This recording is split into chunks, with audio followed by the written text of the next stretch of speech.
In the shadows of history lie unanswered questions, mysteries so profound that they've shaped the course of civilizations, from ancient ruins that whisper forgotten truths to unexplained events that altered the very fabric of human existence.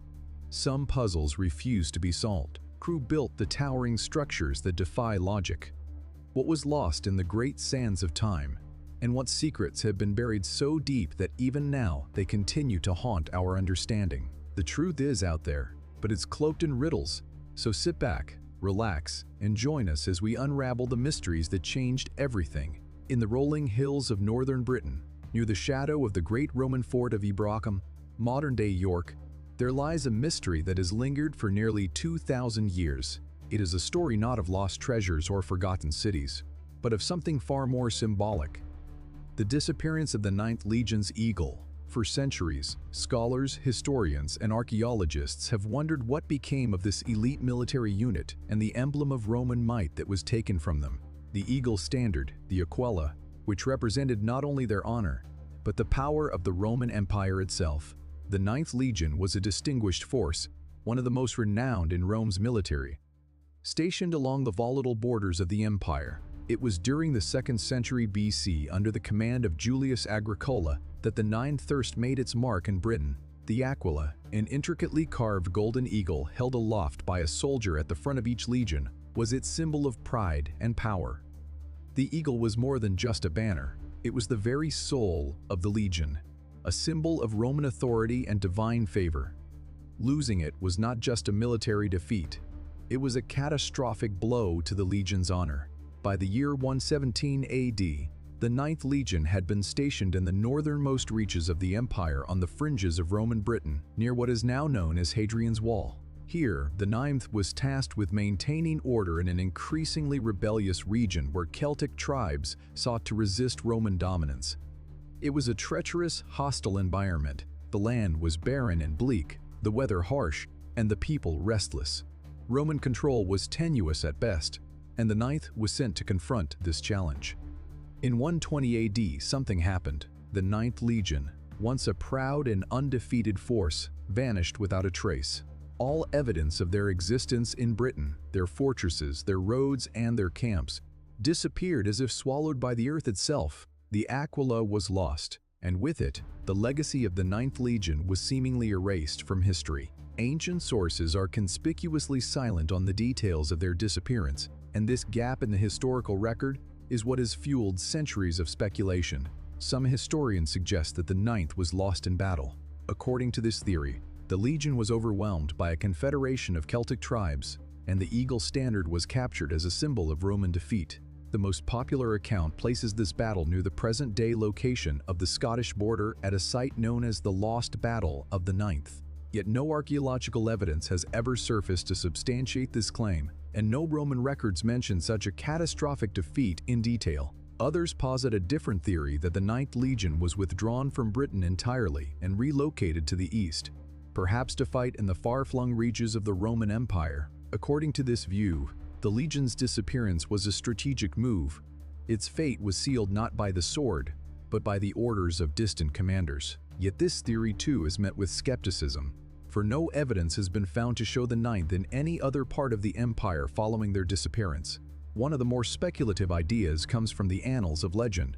Could the 9th have simply dissolved into the wilds of Britain, having defected to the very tribes they were sent to conquer? Some accounts hint at a mass desertion, with soldiers abandoning the Roman cause and disappearing into the rugged hills of Scotland. Yet the idea that such a disciplined and well-trained force would willingly betray Rome seems at best improbable. The most enduring mystery, however, lies in the fate of the aquila itself, the symbol of Roman might and identity. Did the standard fall into enemy hands, lost forever in the northern wilderness, or was it hidden away by the Legion's own men, perhaps to protect it from capture, and then forgotten in the chaos of their disappearance? There have been no verified reports of the eagle being recovered. Throughout for centuries, a handful of amateur archaeologists have claimed to have found fragments of Roman military artifacts near the Scottish border, but none of these claims have been definitively linked to the 9th Legion. To the end. Then there are those who suggest a far more tantalizing possibility, that the aquila was deliberately hidden, not lost, that the disappearance of the 9th was not an accident, but an act of defiance, or an elaborate plan of escape. Perhaps the legion was sent to disappear, its legacy buried deliberately by those who wished to conceal its true fate for reasons known only to the highest authorities in Rome. It's this question, the question of whether the disappearance was a tragic accident or a deliberate act, that continues to fuel the mystery. What could have been so important, so significant that the fate of an entire legion and its sacred symbol would be sealed in such secrecy? Was the loss of the Ninth Legion a turning point in the history of Rome? One that has remained veiled in silence to this very day? As you stand on the windswept hills of northern Britain, where the Ninth Legion once marched, the question lingers in the air like the echo of forgotten footsteps. What truly happened to the Ninth Legion and its sacred eagle? Could the answers still be out there waiting to be uncovered? Or is it a mystery that will forever remain locked in the annals of time? Its secrets are lost to the ages. As we move from the haunting disappearance of the Ninth Legion, we shift our gaze to another ancient enigma. One that lies buried beneath the sands of Egypt, an enigma that has puzzled historians and archaeologists for centuries. Beneath the majestic step pyramid of Jawar in the heart of Saqqara, there are sealed chambers, hidden passages and rooms, their purpose and contents still unknown. These chambers, built over 4,000 years ago, are surrounded by as much mystery as the pyramid itself. What is it that lies below the surface of this ancient structure, concealed from view, waiting to be uncovered? The Step Pyramid of Jawar, designed by the architect Imhotep around 2630 BC, is considered one of the most groundbreaking architectural feats in history. It marks the beginning of Egypt's pyramid-building era, and it stands as a testament to the ingenuity and ambition of the ancient Egyptians. Rising over 200 feet into the desert sky, this pyramid was originally built as a tomb for Pharaoh Husher, the ruler of the Third Dynasty, but its significance stretches far beyond its function as a royal burial site. It is said that Imhotep's design was the precursor to the Grand Pyramids of Giza that would follow, but there's something about Djoser's tomb that still captivates the imagination of modern-day explorers and archaeologists alike. Beneath the structure's imposing stone steps lies an intricate network of passages, chambers, and corridors, an underground labyrinth designed to protect the pharaoh's final resting place. For years, the focus has been on the visible portions of the tomb, which have been extensively studied, explored, and documented. However, the sealed chambers beneath the pyramid remain an unsolved mystery, largely hidden from the public eye. These chambers were sealed for a reason, whether to protect the tomb from grave robbers, to conceal something of profound significance, or perhaps to hide something far more extraordinary than we can even imagine. Archaeological records tell us that in 1927, a team of Egyptian archaeologists led by Zaki Sahad made a groundbreaking discovery beneath the Step Pyramid. They located an entrance to a subterranean network, and what they found was both fascinating and perplexing. They uncovered an array of corridors, some stretching deep into the earth and others seemingly leading nowhere. Yet, despite their extensive efforts, the sealed chambers themselves were not fully accessed. The network of passages seemed to lead to a sealed vault, a door that refused to yield to even the most determined explorers. But what could be inside these sealed chambers? Theories range from the plausible to the extraordinary, with few answers but many questions. One of the more accepted ideas is that these chambers were part of a grand tomb complex designed to protect the pharaoh's body and his belongings in the afterlife. Ancient Egyptians believed that the soul of the deceased would journey through the underworld, and so they constructed elaborate burial chambers to house everything a pharaoh might need in the afterlife: food, treasures, statues, and even his servants. Could these chambers have been meant to hold priceless objects or even the body of Joseph himself? However, the secrecy surrounding the chambers, the reluctance to explore them in greater detail, and the sheer complexity of the passages point to the possibility of something far more extraordinary. Some have speculated that these chambers could have contained something that was never meant to be seen, not even by the pharaoh's heirs or the priests who oversaw his tomb. Perhaps it was a hidden secret, a sacred object of untold power or importance that was concealed to protect it from the eyes of the living. There are also those who believe the sealed chambers may hold clues to a deeper understanding of ancient Egyptian technology, perhaps even a lost technology that was more advanced than what we know of today. In the 20th century, various researchers and fringe theorists began to raise questions about the methods used to construct the Step Pyramid and its hidden passages. Some argue that the precision of the pyramid's design and the difficulty in accessing the sealed chambers point to the use of lost techniques or tools, ones that may have been far more sophisticated than anything we are aware of from the time. Could the Egyptians have possessed a knowledge of engineering that has since been forgotten, hidden away by the very people who once wielded it? As we venture further into the realm of speculation, a more mystical theory emerges. The chambers could hold something related to the divine. In Egyptian mythology, the pharaoh was considered the living god on earth, a direct descendant of the gods. The step pyramid with its celestial design could have been intended as a direct connection to the heavens. Some believed that the sealed chambers were not just designed to protect Djoser's body, but to serve as a conduit to the gods themselves. Perhaps within these hidden rooms lies an object of spiritual or cosmic significance, an artifact capable of connecting the pharaoh to the divine in ways we cannot comprehend. Yet, for all the theories, the truth remains elusive. The sealed chambers have defied our best efforts to understand them. Despite the advances in technology and archaeology, the chambers remain as enigmatic as the day they were first discovered. The Egyptian government has at various times restricted access to the site, citing concerns over preservation and security. While some artifacts have been recovered from other parts of the pyramid complex, the sealed chambers remain locked away in the shadows. So, what are we to make of the sealed chambers beneath the step pyramid? Were they simply part of an elaborate burial complex? Or do they hide something far more profound?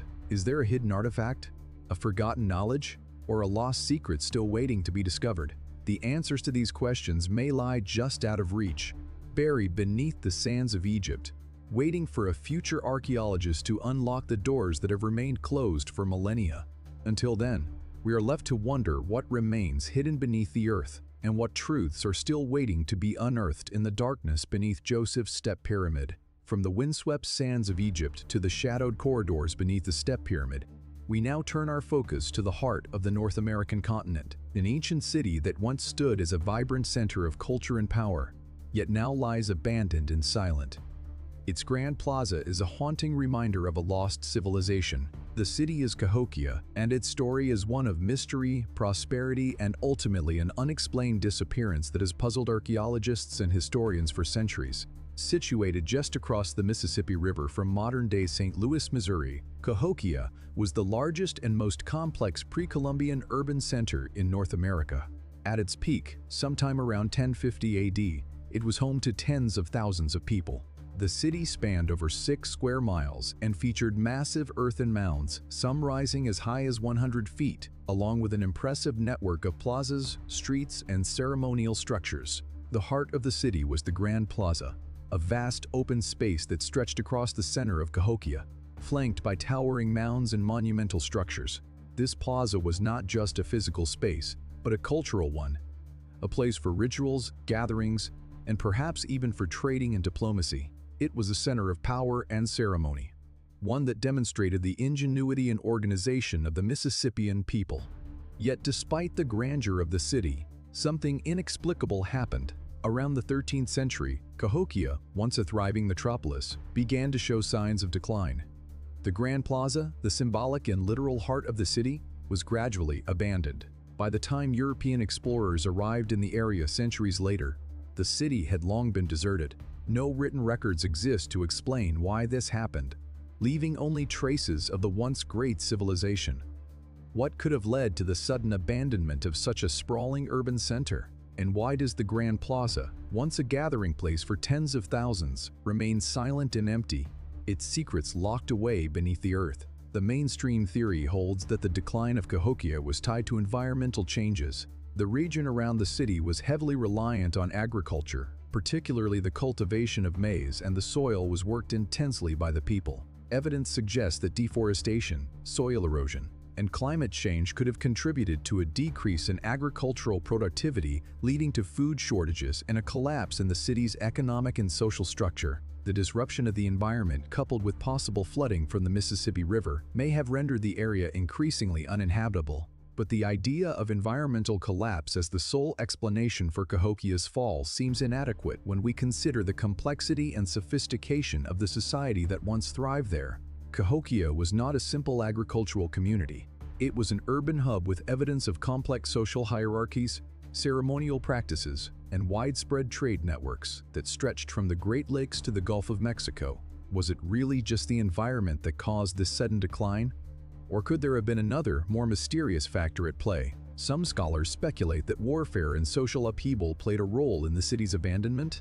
Cahokia's position at the center of a vast trade network and its political and religious dominance may have made it a target for surrounding groups. Evidence of conflict and the burning of certain structures in the city has been found, which suggests that the city may have been attacked or suffered internal strife.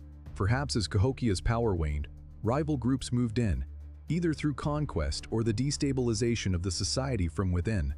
Did Cahokia's rulers lose control over their people, or did a great external force bring the city to its knees? If so, who were these invaders, and why did they choose to target Cahokia? Another intriguing theory involves the role of Cahokia's complex religious and spiritual life. The Mississippian people built monumental earthworks, including the famous Monk's Mound, which still stands as the largest earthwork in North America. These mounds, along with the Grand Plaza, were carefully aligned with celestial events, suggesting that the people of Cahokia had a deep understanding of astronomy and a connection to the heavens. Some theorists propose that the abandonment of the city may have been linked to a breakdown in the religious or spiritual order of the society. Perhaps the people of Cahokia believed they had fallen out of favor with the gods. Or perhaps a major event such as a celestial phenomenon or an omen convinced them that their way of life was doomed. Could the spiritual leaders of the city have lost their influence, and with it, the will of the people?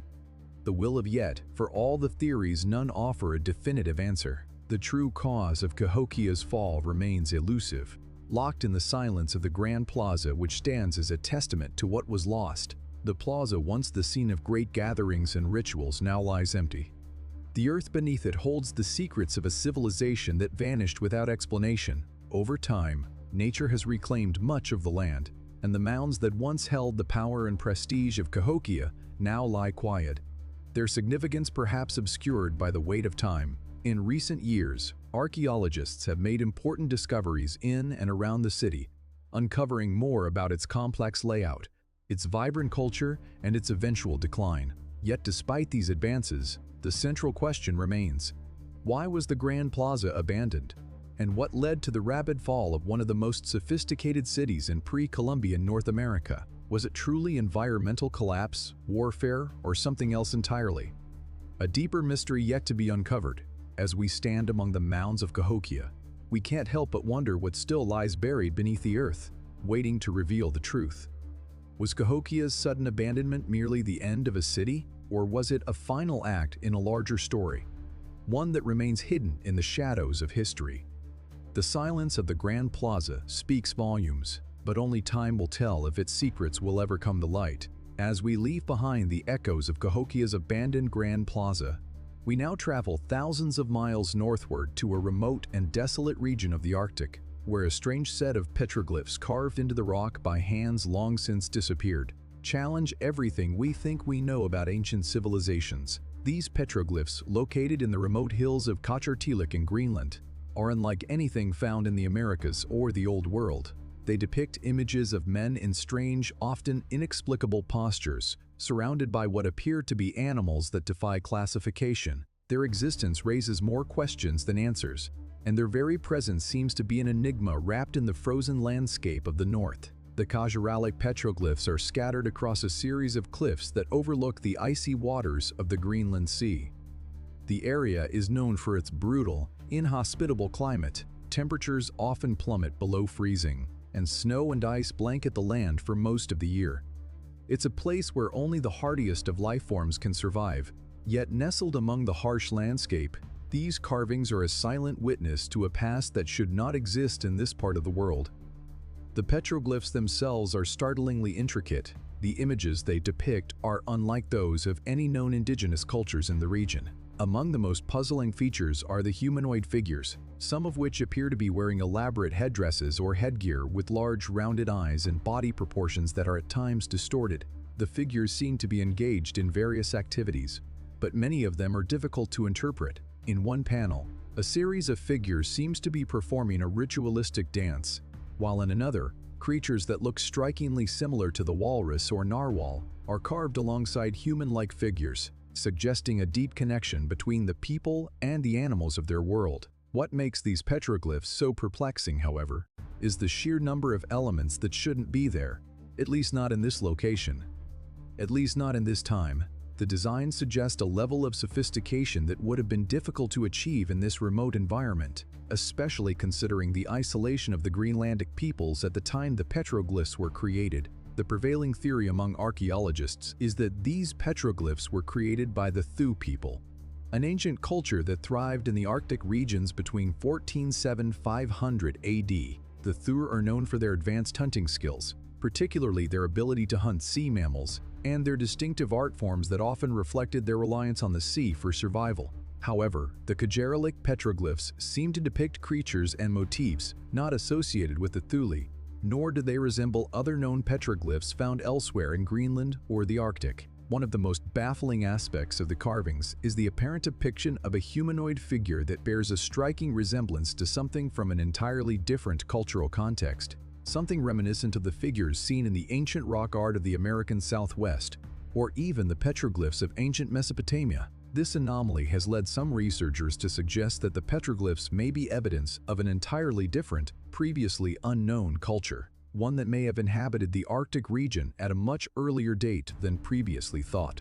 Could these carvings be the work of a people whose presence in Greenland was wiped from history, leaving only these cryptic images as their legacy? Others have proposed even more speculative ideas, suggesting that the petroglyphs are the work of an ancient seafaring civilization, possibly one with advanced knowledge of navigation that enabled them to reach the Arctic from distant lands. Could these mysterious figures have come from as far away as the Mediterranean or the Near East, bringing with them artistic traditions that influence the petroglyphs of Greenland? The theory that the Kjarlik petroglyphs are evidence of a lost civilization with long-distance dance maritime capabilities is compelling, but no definitive evidence has surfaced to support this. Even more intriguing are the figures that appear in the carvings, particularly the representations of animals that don't seem to belong.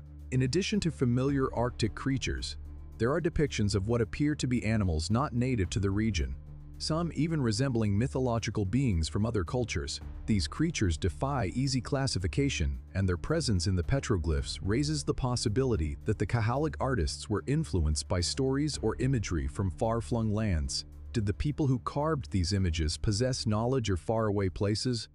Or did they simply imagine such creatures as part of their own mythology?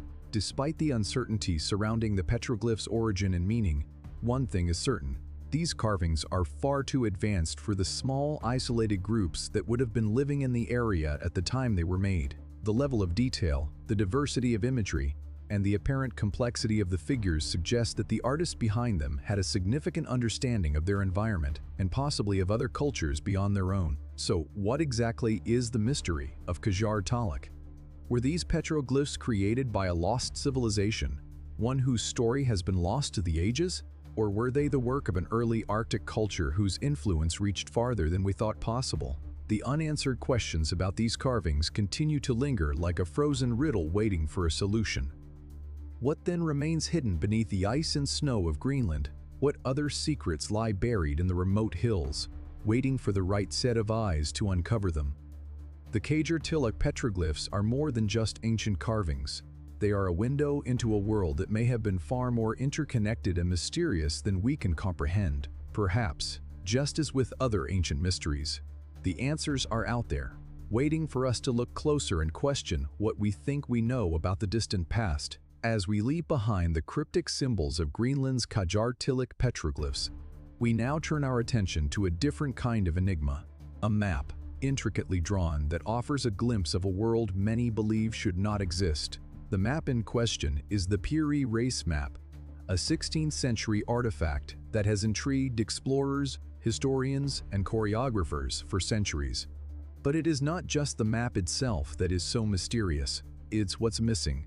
Sections that, if uncovered, could potentially rewrite the history of our planet. The Piri Reis map, created in 1513 by the Ottoman admiral and choreographer Piri Reis, is a work of stunning detail.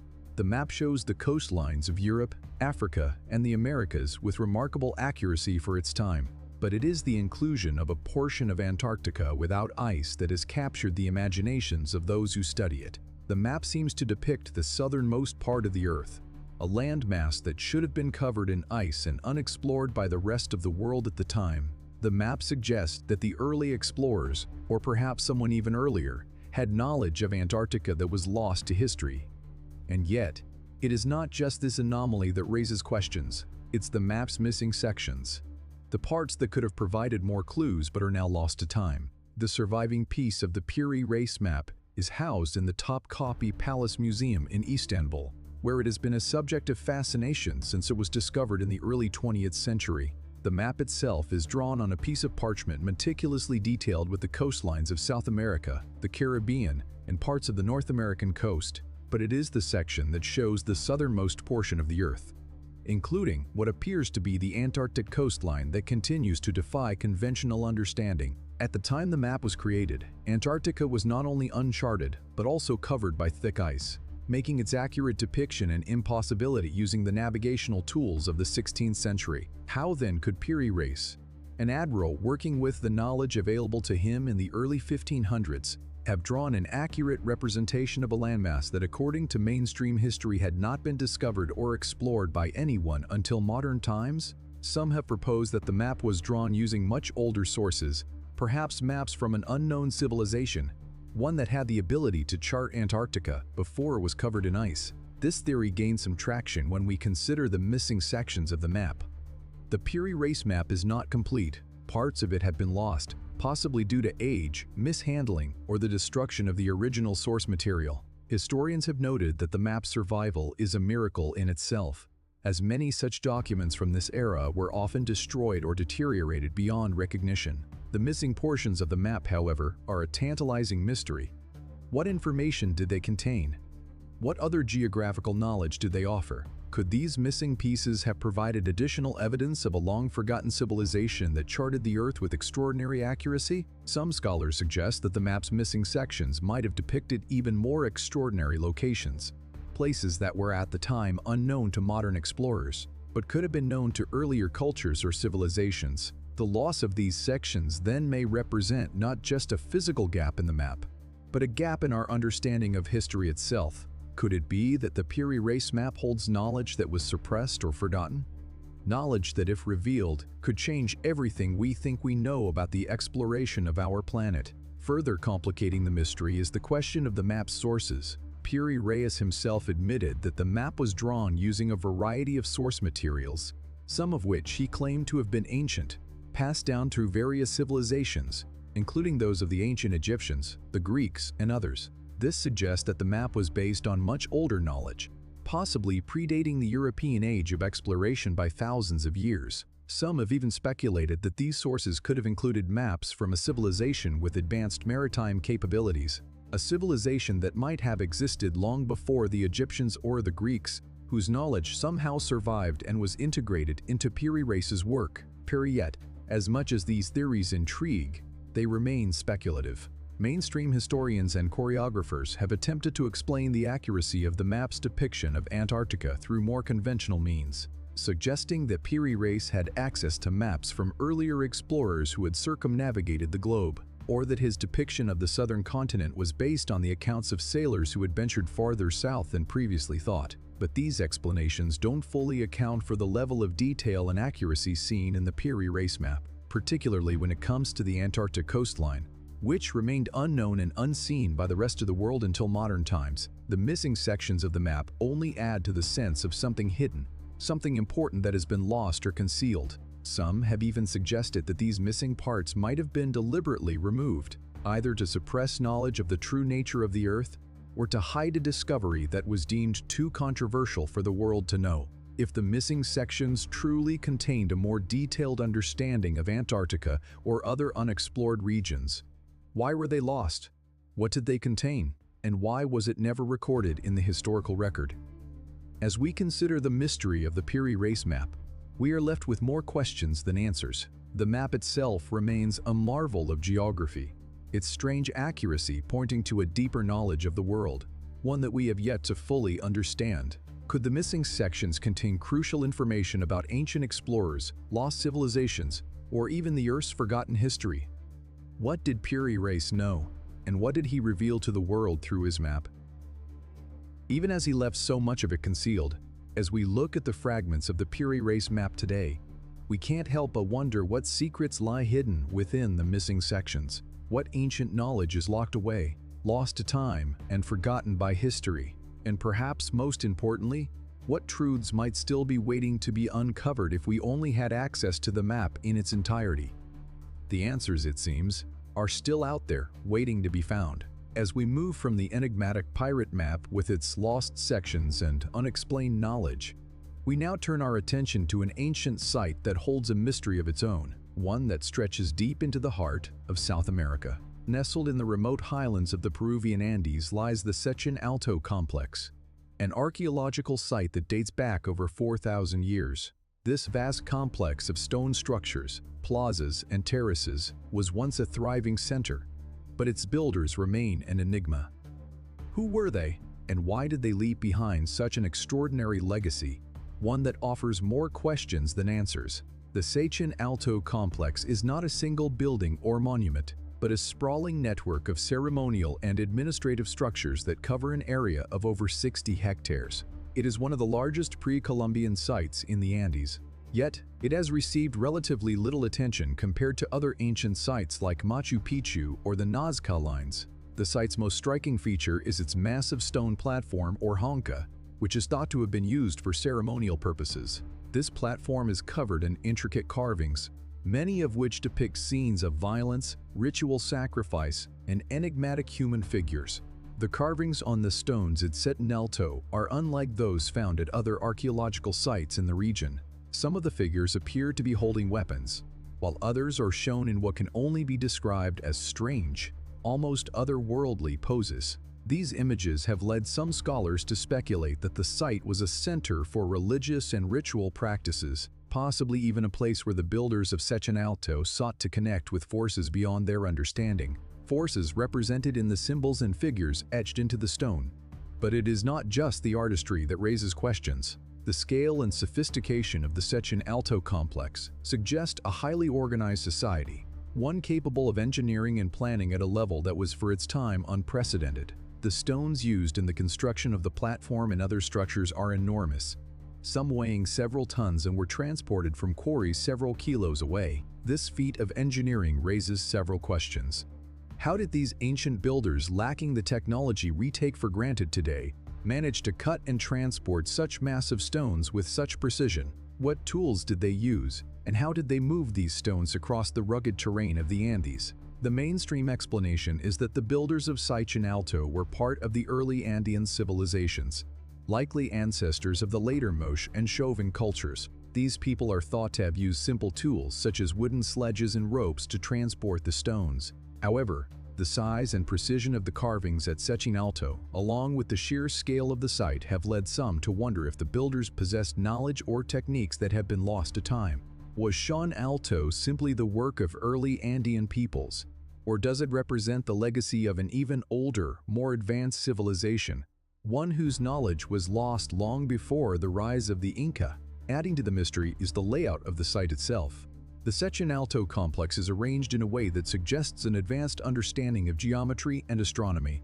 The alignment of certain structures, for example, seems to correspond with the movements of the sun and the stars. Could it be that the builders of Sechin Alto were not only master builders and artisans, but also astronomers, using the landscape itself to mark the passage of time or to align with celestial events? Some researchers have pointed to the site's apparent connection to the solstices and equinoxes, suggesting that it may have been a place for ritual or astronomical observation, perhaps even a place where knowledge of the cosmos was passed down through generations. Yet, despite the site's significance, there is little known about the people who built it. The Sechin Alto complex predates the Inca Empire by over 1,000 years, and there is no clear record of the civilization that constructed it. Archaeologists have not been able to identify the people who inhabited the region during the time the site was active.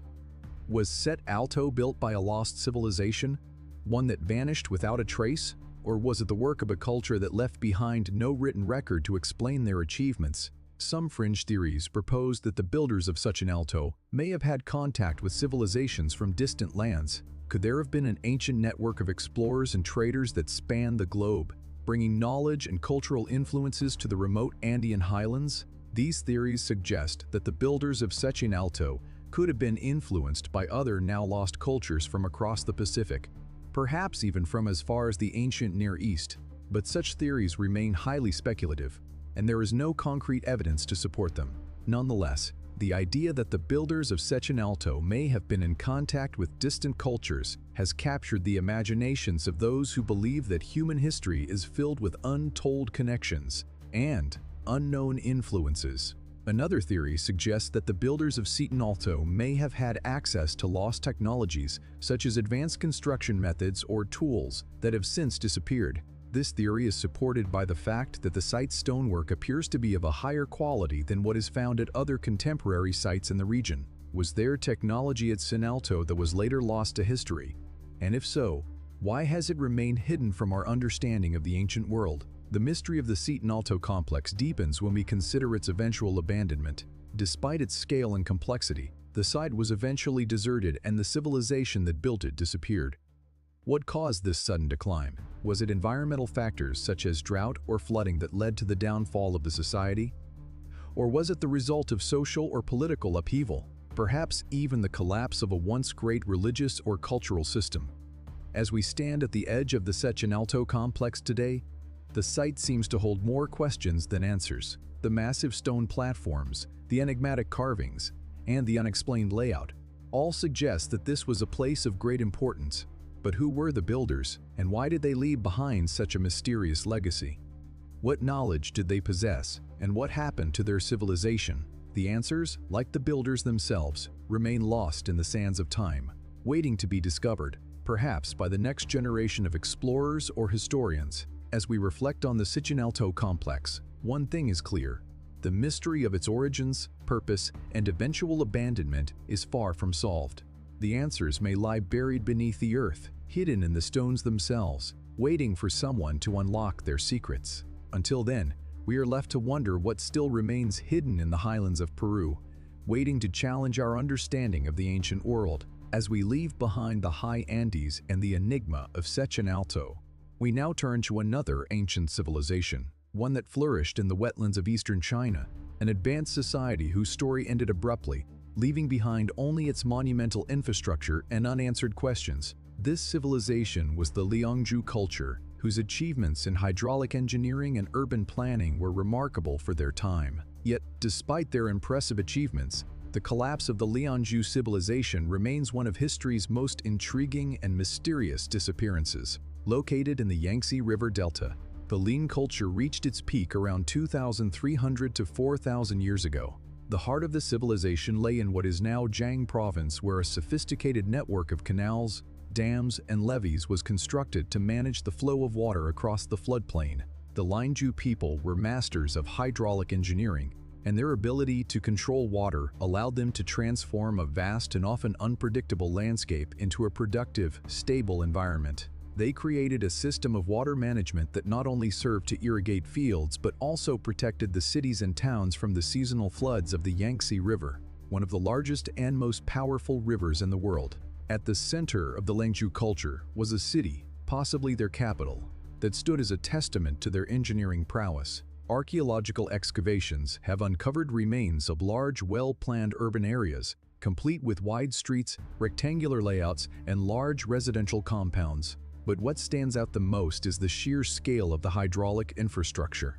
Dams, canals, and water reservoirs were strategically placed to control the flow of water throughout the region, ensuring that agriculture could thrive even in the face of the river's annual flooding. The people of Liangzhu had mastered their environment, transforming the floodplains into a fertile, controlled landscape. Yet, for all their technological prowess, the Liangzhu civilization collapsed around 2000 BC. And the reasons for its sudden demise remain shrouded in mystery. Evidence suggests that the city's complex hydraulic system was damaged or destroyed in some way, but what caused this destruction is unclear. Was it a catastrophic flood that overwhelmed their sophisticated infrastructure?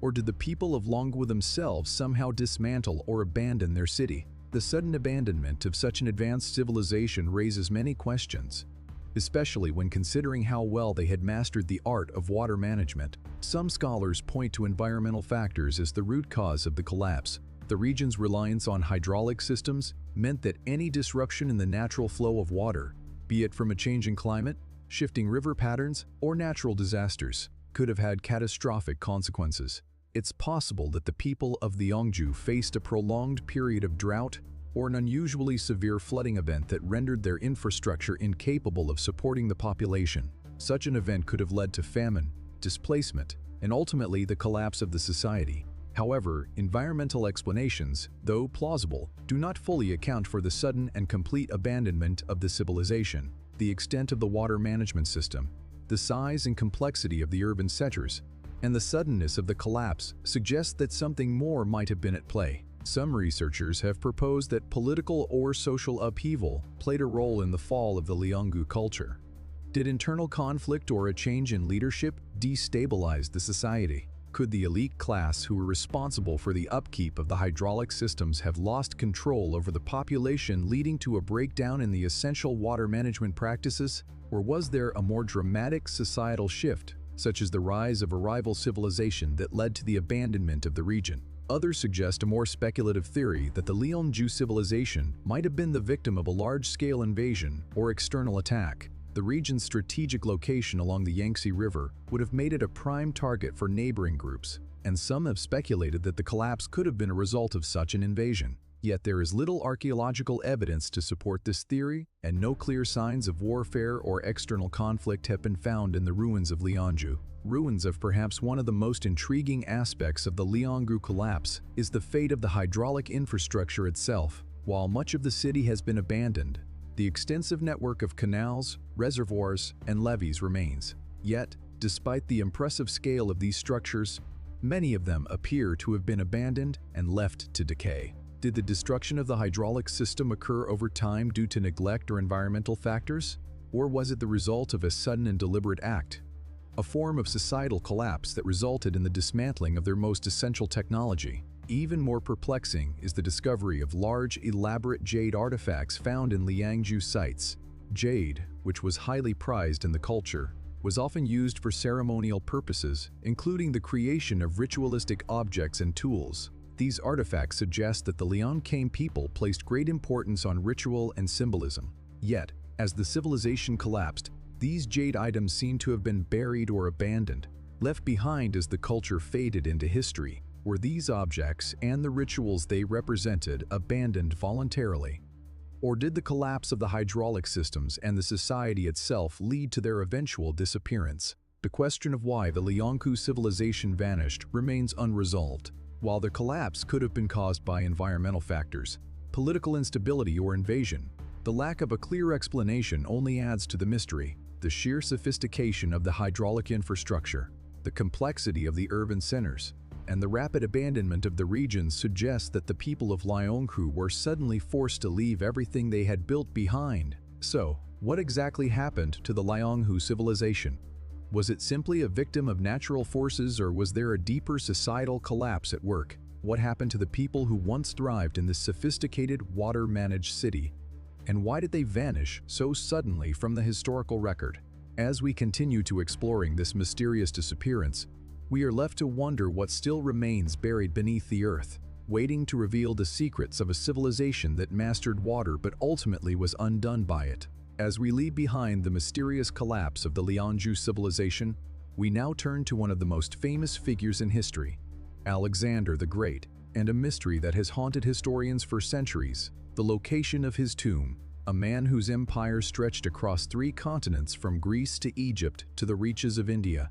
Alexander's death in 323 BC left the world in mourning and sparked a quest for his final resting place that is yet to be resolved. For over 2,000 years, the exact location of Alexander's tomb has eluded us. His life, filled with conquests and legendary feats, has become the stuff of myth, and the mystery of where his remains lie is no less enigmatic. What makes this question so perplexing is the historical significance of his burial.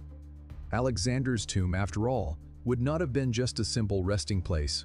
It would have been a monument to the greatest conqueror the world had ever known.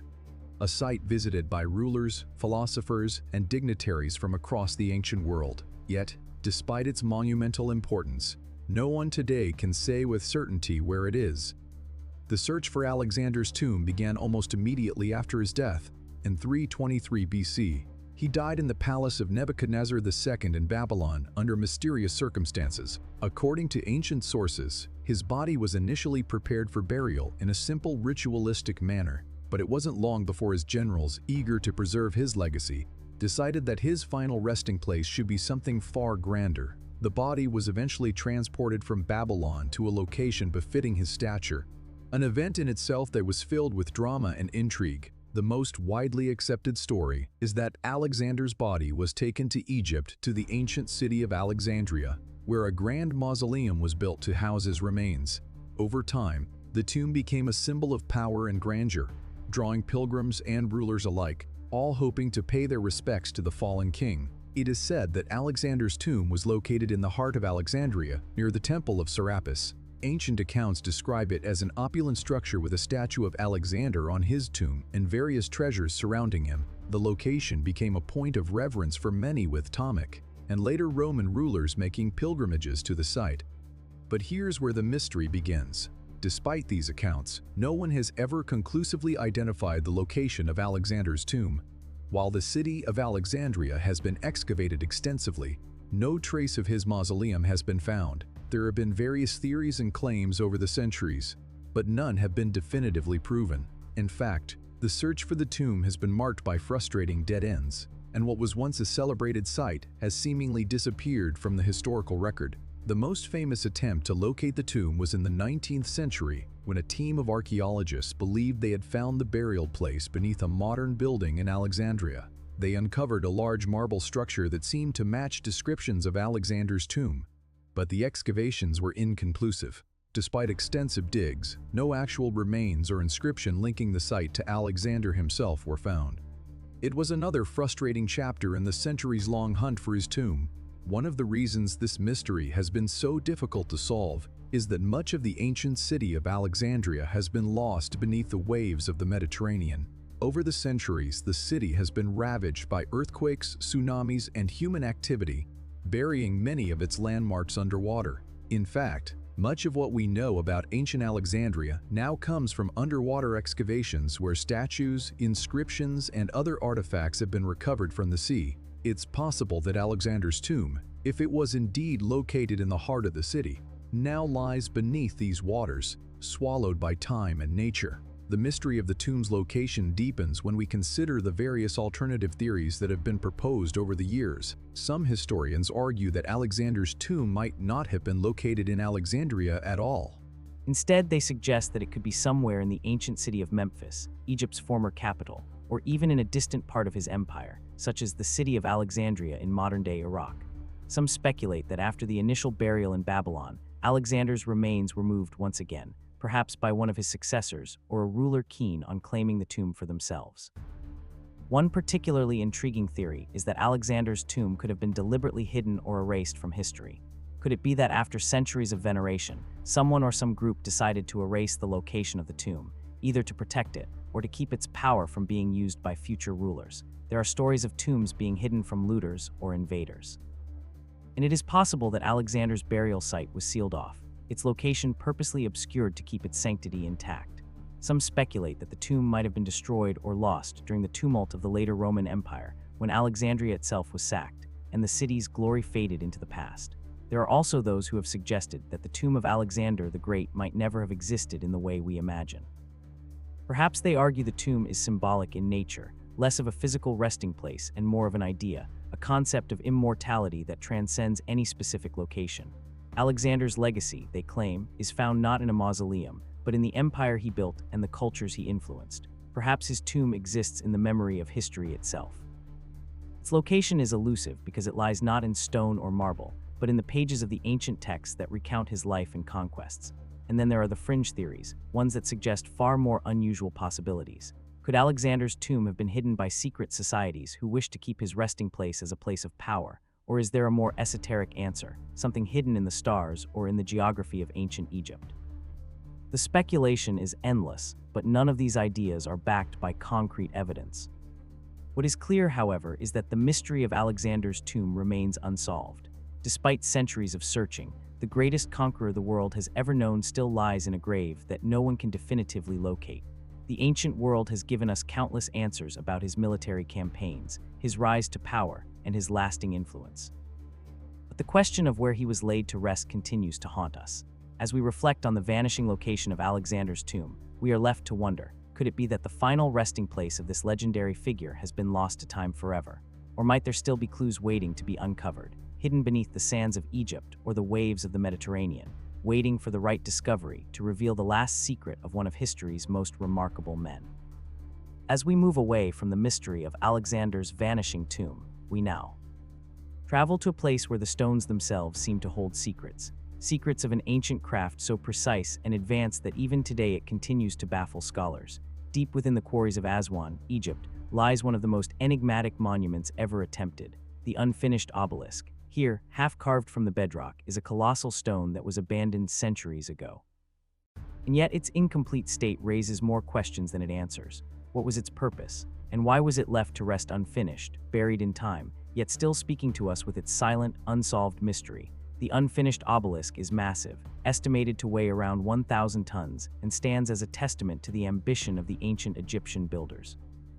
The site where it was abandoned, situated in the quarry of Aswan, was once the heart of Egypt's stonework industry. This is where the Egyptians sourced the granite used for many of their most iconic structures, including the pyramids, temples, and the great obelisks that dotted their land. But unlike the finished obelisks that now grace temples across Egypt, this one was never completed. It lies half-carved in the quarry, the lines of its shape clearly visible in the rough stone, but the task of finalizing it was never carried out. The obelisk's location itself is striking. It is nestled in a natural depression, surrounded by towering walls of granite that rise up like silent sentinels. The stone of the unfinished obelisk is still attached to the surrounding rock, as though it were moments away from being released. The precision with which the Egyptians had begun to carve it suggests a level of expertise in stonework that is almost beyond comprehension. Even in its incomplete form, the obelisk offers clues about the ancient Egyptians' remarkable abilities. The lines are straight, the edges sharp, and the angles seemingly perfect. All created without the modern tools and technology that we take for granted today. What makes the unfinished obelisk so intriguing, however, is not just the scale of the stone or the precision of the work. It's the mystery of why it was left unfinished. Ancient texts and records speak of the grandeur of Egyptian obelisks, how they were symbols of power, light, and the divine, erected to honor the gods and the pharaohs. Finished obelisks were carefully placed at the entrances of temples, towering over the landscape with inscriptions that told stories of royal achievements and divine favor. But the unfinished obelisk was meant for none of this. It was abandoned before it could be completed. And the question arises, why? Some scholars believe that the obelisk was simply abandoned because of a flaw in the stone itself. They suggest that cracks appeared during the carving process, rendering the monument too unstable to continue. This would not have been an uncommon occurrence in the quarries of Aswan, where the stone was often unpredictable and subject to natural imperfections. It's entirely possible that as the artisans carved deeper into the granite, they discovered the flaw and decided it was too risky to finish the obelisk, lest it collapse or shatter during transport. This explanation, while plausible, seems almost too simple for such a massive and carefully planned undertaking. Why would the Egyptians, known for their mastery of engineering, have allowed something as crucial as an obelisk to fail in such a way? Other theories suggest that the abandonment of the unfinished obelisk could have been the result of a shift in political or religious priorities. Perhaps the pharaoh who commissioned the obelisk died before it could be completed, leaving the project to be abandoned. Alternatively, it could have been the result of a change in religious or ceremonial practices where the need for such a monumental structure waned and the resources were redirected elsewhere. This could explain why after the initial effort, the workers ceased their task and left the obelisk half-formed in the quarry. But perhaps the most intriguing, though highly speculative theory, is that the obelisk's unfinished state holds a hidden meaning or purpose, one that has been obscured by the passage of time. Some researchers have suggested that the unfinished obelisk may have been intentionally left incomplete to symbolize something deeper, perhaps a cosmic or ritualistic significance that we have yet to fully understand. The process of shaping and carving stone, after all, was not merely a physical act in ancient Egypt. It was a sacred task, one connected to the realm of the gods.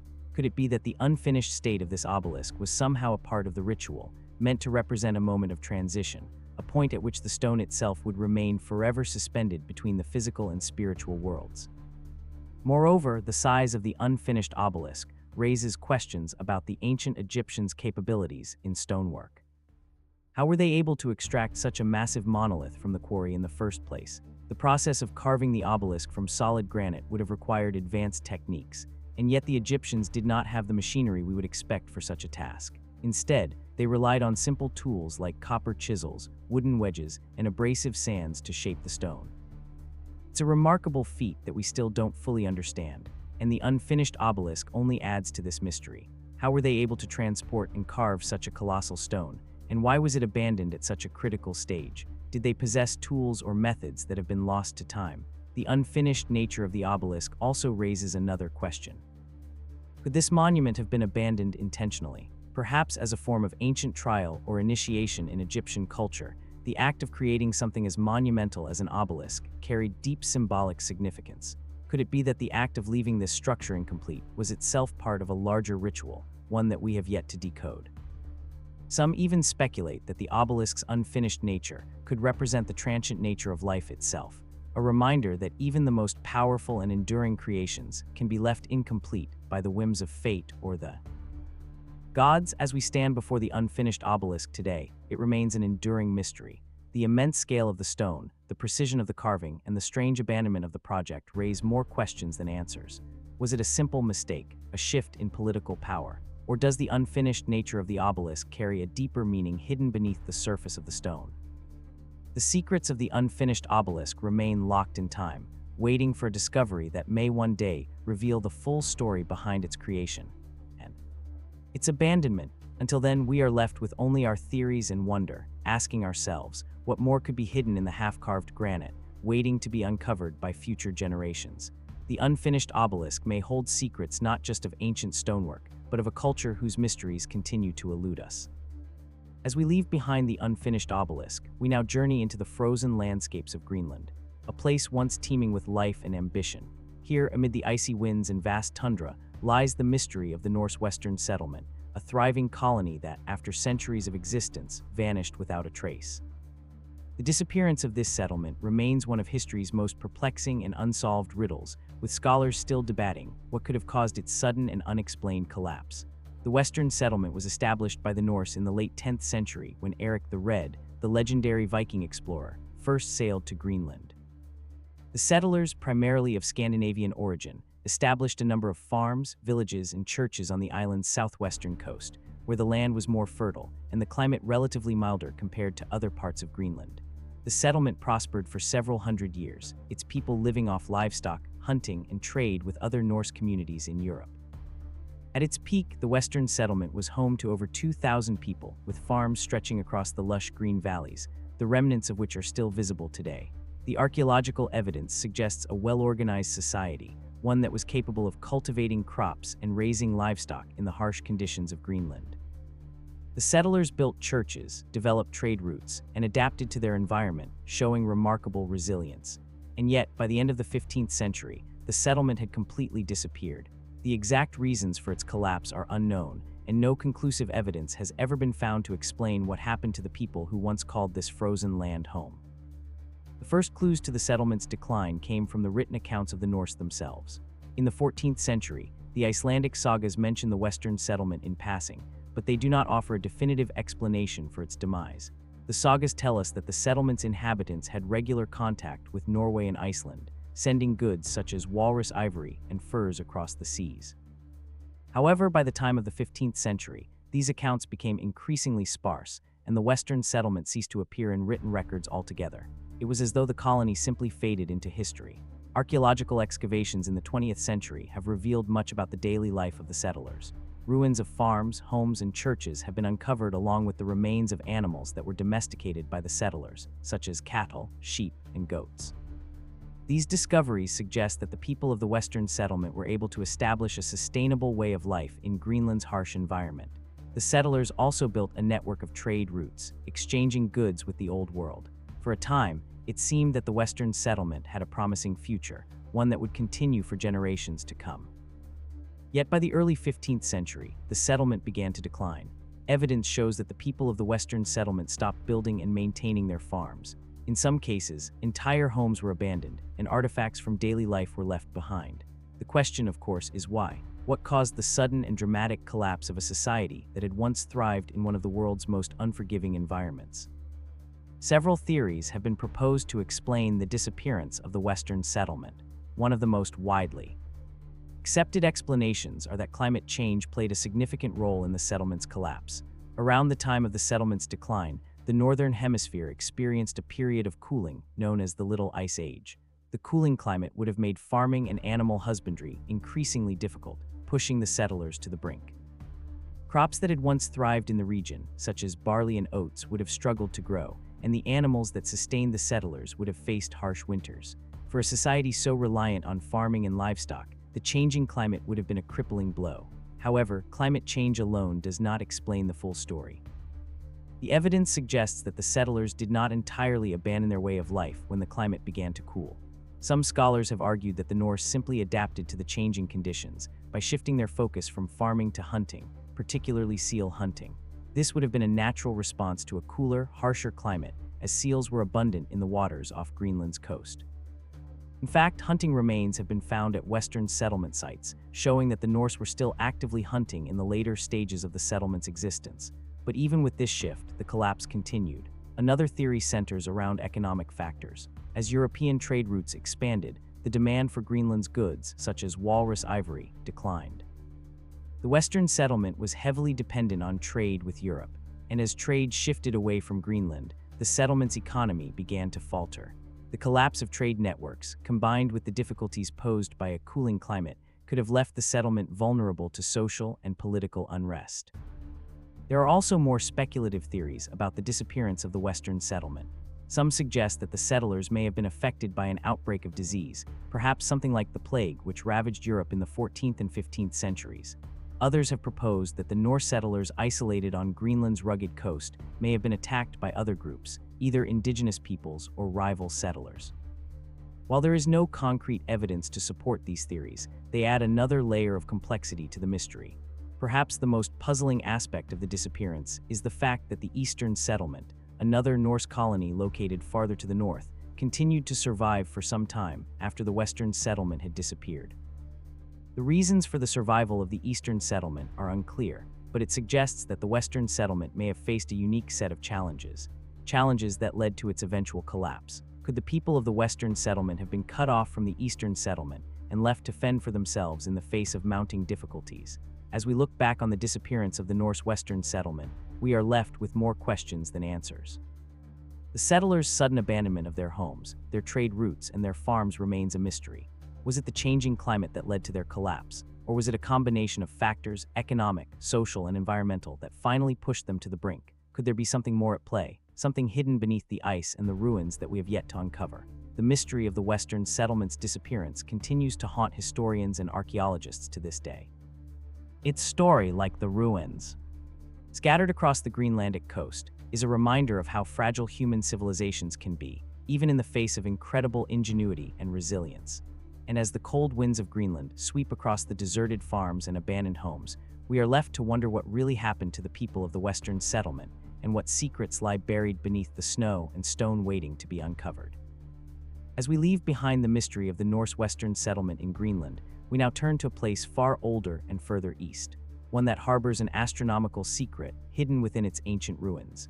The Taosi Observatory, located in the Shanxi province of China, is a site that has long intrigued archaeologists and historians. It is one of the oldest and most sophisticated astronomical observatories ever discovered, and yet it contains a mystery that has yet to be fully unraveled. What hidden knowledge did its builders possess, and what astronomical codes remain concealed in its layout, waiting to be deciphered? The Taosi Observatory is located on the banks of the Fen River, surrounded by the dramatic landscape of northern China. The site itself consists of a series of large circular earthworks, stone structures, and an array of alignments that seem to correspond with celestial events. When it was first discovered, it was immediately clear that the site had been constructed with an understanding of the heavens that was far ahead of its time. The observatory dates back to the 21st century BC during the late Neolithic period, making it older than the ancient pyramids of Egypt and almost contemporaneous with the early Egyptian astronomical traditions. The most striking feature of the Tawosi Observatory is its series of circular earthworks. These large concentric rings are believed to have been used as a means of tracking celestial bodies, with each ring corresponding to different aspects of the sky. The size and precision of these rings suggest a highly advanced understanding of astronomy. The builders of the Taosi Observatory must have been keenly attuned to the movements of the stars, the sun, and the moon. What is especially fascinating about these rings is that their alignment seems to correspond to some of the most important celestial events, the solstices, equinoxes, and even specific lunar phases. It's as if the builders of Taosi had encoded a vast celestial calendar into the Earth itself, using the landscape to record the passage of time. But the mystery doesn't end with the alignment of the rings. When researchers began to excavate the site, they discovered that it contained more than just simple markers for celestial events. They found evidence of advanced astronomical tools, some of which had been used to track the movements of the stars and planets. These tools, made from stone and bone, were carefully crafted and aligned with the rings, suggesting that the people of Tahosi were not merely observing the heavens. They were actively mapping them. This is a remarkable achievement for a society so far removed from the technological advancements of later civilizations. Despite these groundbreaking discoveries, the full significance of the Taosi Observatory remains elusive. While it is clear that the site was used to track celestial events, the precise knowledge and methods employed by the builders are still unknown. How did they measure the movements of the stars with such accuracy? What kind of astronomical system did they use to map the heavens? These are questions that continue to perplex researchers. Some scholars believe that the Taosi Observatory was used for ritual purposes, perhaps as a site for religious ceremonies connected to the heavens. It's known that many ancient cultures, including the Chinese, placed great importance on the alignment of the stars and the cycles of the moon. The site's alignment with celestial events suggests that it could have been a place where astronomical phenomena were interpreted as messages from the gods, guiding the rulers and priests of the time. Could it be that the observatory was a tool not just for tracking the stars, but for understanding the will of the divine? Others propose a more practical explanation for the observatory's purpose. They suggest that it was primarily a tool for agricultural planning. In ancient times, societies that relied on farming were keenly aware of the importance of celestial cycles. The changing of the seasons, the timing of the harvest, and the fertility of the land were all governed by the movements of the stars and the sun. It's possible that the builders of Taosi used the observatory to track these cycles, ensuring that their agricultural practices were perfectly synchronized with the rhythms of nature. This would explain the precision of the alignments and the careful placement of the earthworks, an ancient attempt to predict and control the forces of nature, the force. However, there are also more speculative theories that suggest the Taosi Observatory may have had a far more profound significance. Some researchers propose that the site was used to track not just the movements of the sun and stars, but also the cycles of the planets. Could the builders of Tai have possessed an early form of astrology or planetary science? The idea that ancient civilizations had a deeper understanding of planetary movements even before the rise of later astronomical cultures is a fascinating one. Some even speculate that the Taosi observatory might have been a center of learning, where ancient knowledge about the stars and planets was passed down through generations, much like the libraries of Alexandria in the ancient Mediterranean world. But perhaps the most intriguing aspect of the Taosi Observatory is the idea that it contains a hidden astronomical code, one that has yet to be fully deciphered. If the builders of Taosi were truly tracking the stars and planets with such precision, it's possible that they encoded this knowledge into the very structure of the site itself. Some have suggested that the circular earthworks may not just represent the passage of time, but may also contain hidden patterns that are only visible when viewed from the right angle or at the right time of year. Could there be an astronomical code embedded in the layout of the site, a code that has yet to be unlocked by modern researchers? In recent years, some scholars have proposed that the layout of the observatory contains a form of advanced geometry, one that reflects an understanding of mathematical concepts far ahead of its time. The precise measurements and alignments of the earthworks suggest a deep knowledge of geometry and spatial relationships. Could the builders of Taosi have been using these geometric principles to map out the movements of the stars and planets? Much like modern astronomers use telescopes and computers to track celestial bodies today, the mystery of the Taosi Observatory is not just about understanding the past. It's about recognizing the incredible potential of ancient civilizations to unlock the secrets of the universe. The precision with which the Tossi Observatory was constructed and the advanced tools and methods used to track celestial events suggest that the people of Tai possessed a knowledge that was far ahead of their time. Yet much of that knowledge remains hidden, buried within the ruins of the site itself.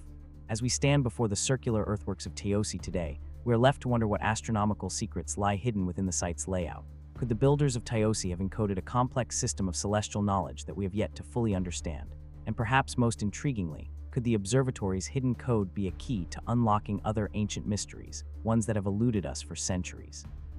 The Taosi Observatory remains one of history's darkest and most unanswered mysteries, and as we continue to explore it, we find ourselves questioning the depth of ancient knowledge and the potential for discovery that still lies ahead.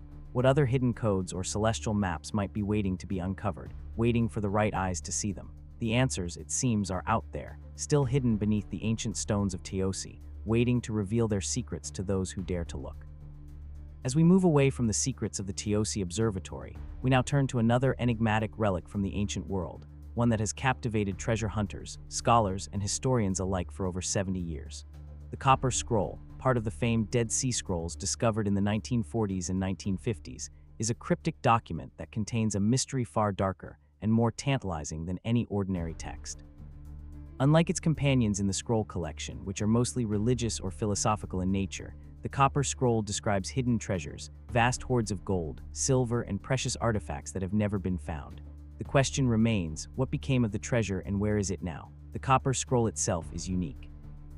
Unlike the papyrus or parchment used in the other Dead Sea Scrolls, this document is made of copper, which was rare and difficult to work with in the ancient world.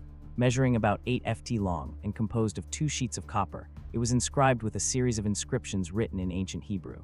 These inscriptions are not typical biblical texts, but instead describe in vivid detail the locations of various treasures spread out across Palestine. The treasures mentioned in the scroll are said to be hidden in dozens of locations, ranging from caves to temples to even the foundations of buildings. But despite numerous attempts, none of these treasures have ever been definitively found. The Copper Scroll was discovered in 1952 by a Bedouin shepherd in Cave 3 near Cumin, along with the other famous Dead Sea Scrolls. But while the other scrolls offered a wealth of historical, religious, and philosophical insights, the Copper Scrolls seem to tell a different kind of story, one steeped in treasure and mystery. The text is unlike anything else found in the region, offering a tantalizing clue to what could be one of the greatest lost treasures in history. The scroll contains 64 lines of text, listing 64 different locations where treasures are purported to be hidden.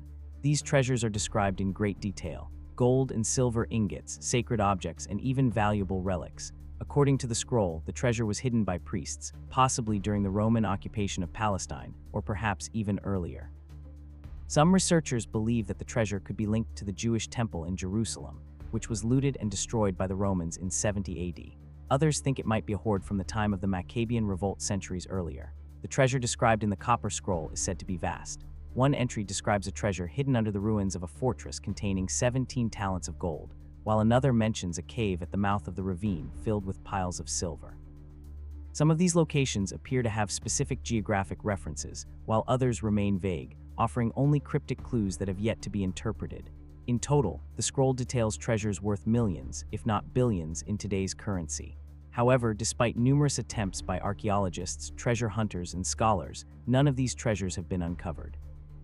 The mystery of the Copper Scroll's treasure has led to a variety of theories about why these treasures remain hidden and where they might be located. One of the most widely accepted ideas is that the treasures were hidden by Jewish priests in the chaos leading up to the Roman destruction of Jerusalem. The looting of the temple was a traumatic event for the Jewish people, and it is thought that the priests may have hidden the treasures to protect them from the Romans. But why write the details down on a copper scroll? And why not make the location of the treasures clearer? Could the document be a decoy meant to mislead later generations? Or was it simply that the locations were known only to a select few, and the secrets of the Copper Scroll were lost when those who knew them died or disappeared? Another theory suggests that the treasure described in the Copper Scroll was never meant to be found. Some believe that the scroll could have been created as part of a religious or political scheme, perhaps to strengthen the legitimacy of a particular group or faction within the Jewish community at the time. Could the scroll have been a document designed to spark hope and inspire rebellion among the Jewish people during a time of oppression, promising the return of the sacred treasures? If so, the hidden treasure could have been little more than a symbol, a promise of divine restoration, rather than a literal hoard of gold and silver.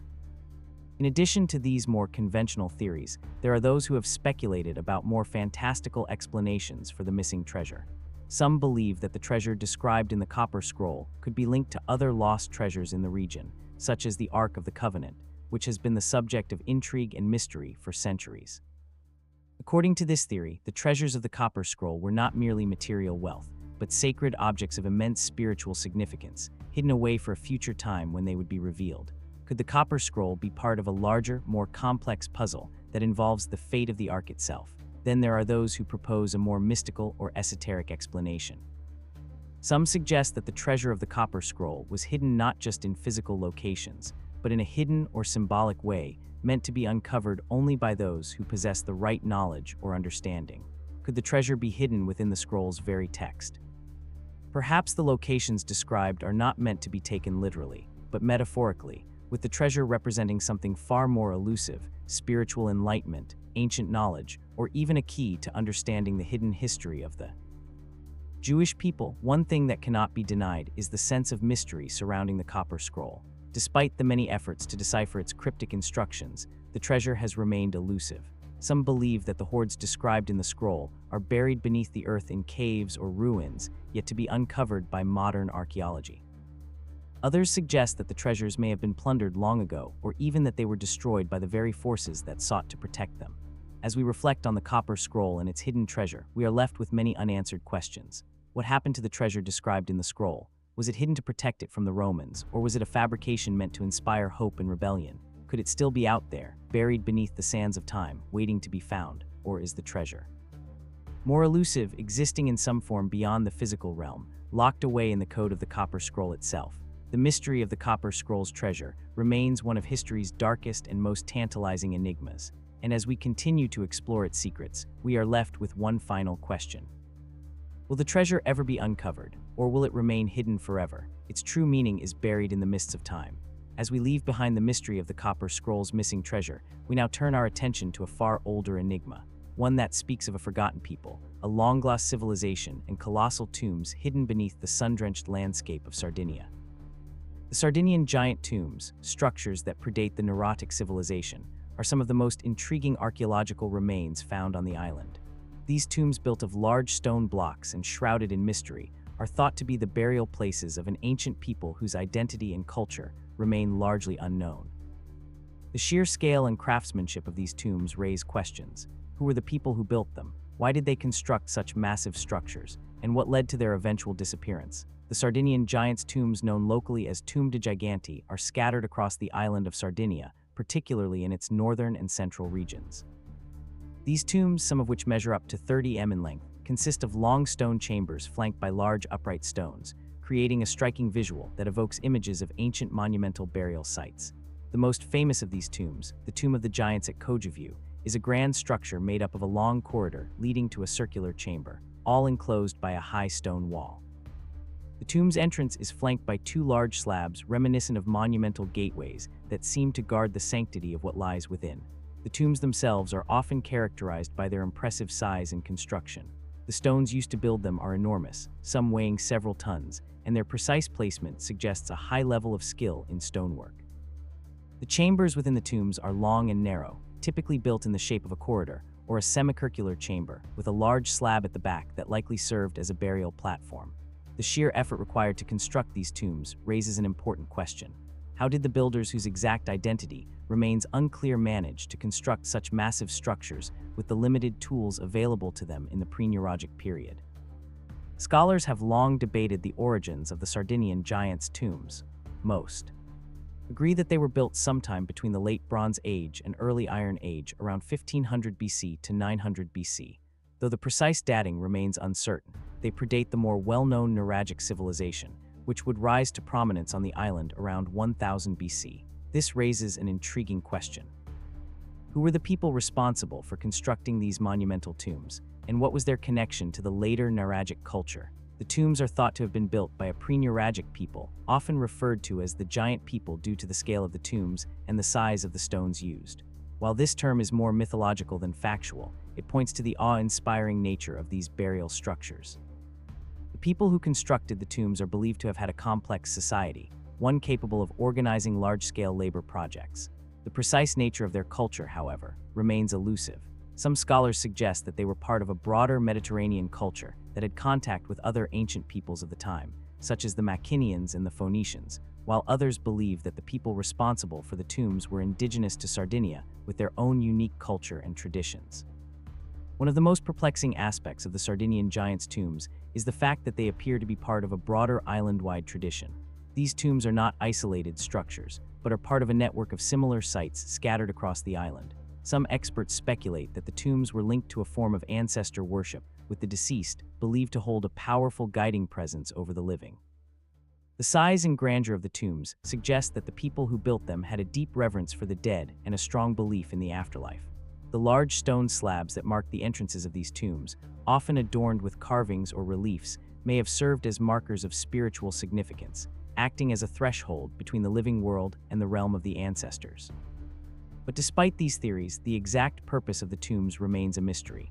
Were they the burial sites of powerful leaders or elite figures, or were they communal tombs designed to honor entire families or clans? The scale of the tombs suggests the former, but without more concrete evidence, it's impossible to say for certain. What is clear, however, is that the people who built these tombs possessed a sophisticated understanding of architecture and engineering. The fact that the tombs have stood the test of time, surviving thousands of years in an often harsh and unpredictable climate, speaks to the durability of the structures and the advanced techniques employed in their construction. Another intriguing feature of the Sardinian giants' tombs is the alignment of many of them. Some of these tombs appear to be oriented with particular celestial events, such as the rising and setting of the sun or specific lunar phases. This has led some researchers to suggest that the builders of the tombs had a deep understanding of astronomy, using the tombs as a kind of celestial calendar to mark important events in the agricultural or religious cycle. Could the positioning of the tombs reflect an ancient, forgotten knowledge of the stars and the movements of the heavens? Despite these tantalizing clues, the true nature of the Sardinian giants' tombs remains elusive. Numerous theories have been put forward to explain their purpose and origins, but none can fully account for the scope and grandeur of the structures. Some researchers have suggested that the tombs were part of a much larger religious or social system, one that spanned the entire island. Others have proposed that the tombs were part of a wider Mediterranean network of tomb-building cultures connected by shared beliefs and practices. Could the Sardinian giants' tombs be the remnants of an ancient lost civilization, one that left no written records, but whose monuments still stand, defying time and the elements? Perhaps the most tantalizing possibility is that the Sardinian giants' tombs are part of a larger mystery, one that connects them to other ancient burial sites around the world. There are echoes of similar structures in other parts of the Mediterranean, and even as far away as the British Isles, where the ancient burial mounds of the Celts and the mysterious stone circles of the British Isles bear a striking resemblance to the Sardinian tombs. Is it possible that these cultures were connected in ways that we have yet to fully understand? Were the builders of the Sardinian giants' tombs part of a much larger transcontinental network of ancient peoples, united by a shared reverence for the dead and an advanced understanding of the natural world? As we stand before the towering stones of the Sardinian giants' tombs, we are reminded of the mysteries that remain hidden beneath the surface of history. The identity of the people who built these monumental structures, the purpose of their tombs, and the reasons for their eventual disappearance are questions that continue to elude us. And as the winds of time continue to sweep across the island of Sardinia, we are left to wonder, what secrets still lie buried beneath the earth, waiting to be uncovered? What knowledge and traditions have been lost to the ages, hidden in the very stones that have stood for millennia? The answers, it seems, are still out there, waiting to be discovered, waiting. As we leave behind the ancient giants of Sardinia, we now turn to a civilization whose enigmatic capital was erased almost entirely from history. A place where the grandeur of a once mighty city now lies buried beneath the sands of time, forgotten by the very people it was built to glorify. The city of Akhetaten, founded by the pharaoh Akhenaten during Egypt's New Kingdom, was once a shining symbol of revolution, a city dedicated to the worship of a single all-powerful sun god, At. Yet after Akhenaten's death, Akhetaten was abandoned and its very existence was deliberately wiped from the historical record. But why was this capital erased? And what remains of its once thriving streets and temples? Akhetaten, located in present-day Amarna, Egypt, was not just a city. It was an experiment in religious and political revolution. Akhenaten, who ruled during the 18th dynasty around 1350 BC, sought to shift the very foundations of Egyptian society. In a radical departure from centuries of polytheism, he instituted the worship of Aten, the sun disk, as the sole god. To reflect this dramatic shift, Akhenaten constructed a new capital, Akhetaten, on the banks of the Nile, a place that would embody his vision of divine monotheism. The city was a marvel of its time, designed to reflect the power and centrality of the sun. Wide streets, grand palaces, and monumental temples were built to honor Ain, and for a time, Akhetaten was a flourishing metropolis. But Akhenaten's reign ended abruptly in 1336 BC, and with his death, the fate of Akhetaten itself seemed sealed. His successor, the boy king Tutankhamun, reversed his father's radical religious reforms, reinstating the worship of the traditional gods of Egypt. Almost immediately, the new rulers sought to dismantle Akhenaten's legacy, abandoning Akhetaten and moving the capital back to Thebes. The city of Akhetaten, once a beacon of Akhenaten's religious vision, was left to decay. But the story does not end there. What is perhaps most intriguing is not just the city's abandonment, but the manner in which it was erased. Akhenaten's successors did not merely neglect the city, they systematically attempted to erase all traces of it. The temples dedicated to Aten were defaced, the royal palace was left to ruin, and the records of Akhenaten's reign were deliberately destroyed. The ancient Egyptians were meticulous about their history, and the erasing of Akhetaten from their records suggests a deliberate campaign to expunge the memory of Akhenaten and his controversial reign. Even the name Akhetaten was erased from the annals of Egypt's official history, and subsequent pharaohs refused to acknowledge its existence. Why would such a powerful civilization go to such lengths to obliterate the memory of one of its own rulers? The reasons behind this erasure are still a matter of debate. Some scholars suggest that the decision to abandon Akhetaten and erase its history was driven by a deep desire to return to Egypt's traditional polytheistic beliefs. Akhenaten's monotheistic revolution had alienated powerful factions within the priesthood, particularly the priests of Amun, whose god had once been the most prominent in Egyptian religion. With Akhenaten's death, those priests would have been eager to restore the old order and erase any trace of their rivals' influence. Akhenaten's reign was also marked by a series of economic and political struggles.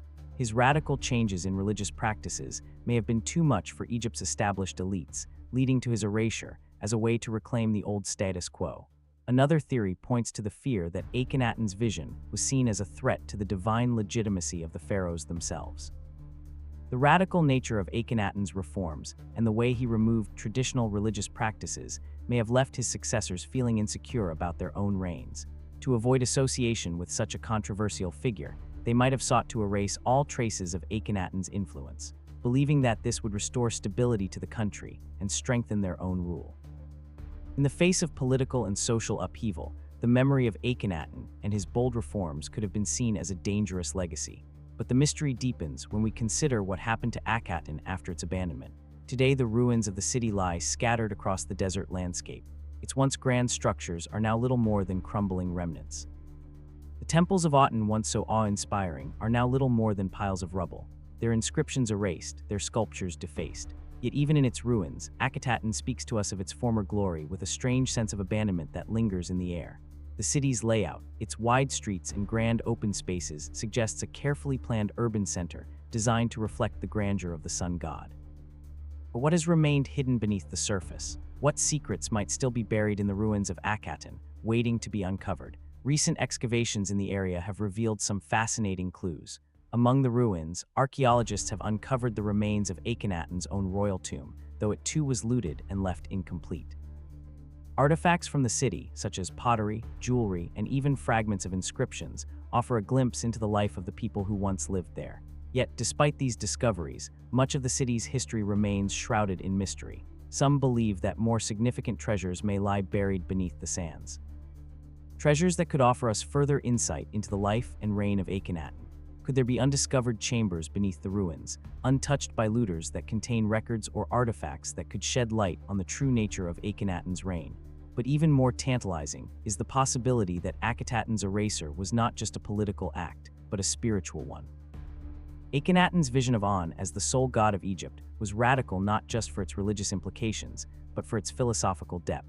Some researchers speculate that Akhenaten's beliefs may have had a deeper hidden meaning, one that went beyond simple monotheism. Could his worship of Aten have been a precursor to later philosophical or religious movements influencing ideas about the nature of the divine and humanity's relationship with the cosmos? And if so, what did the pharaohs of the following dynasties fear in Akhenaten's teachings? Was his rejection of the traditional gods and his focus on the sun as a symbol of divine power more than just a political threat? Could there have been esoteric knowledge encoded in his reforms that was intentionally suppressed? Despite the erasure of Akhetaten and Enaten's reign from Egypt's official history, the city itself continues to provoke fascination and intrigue.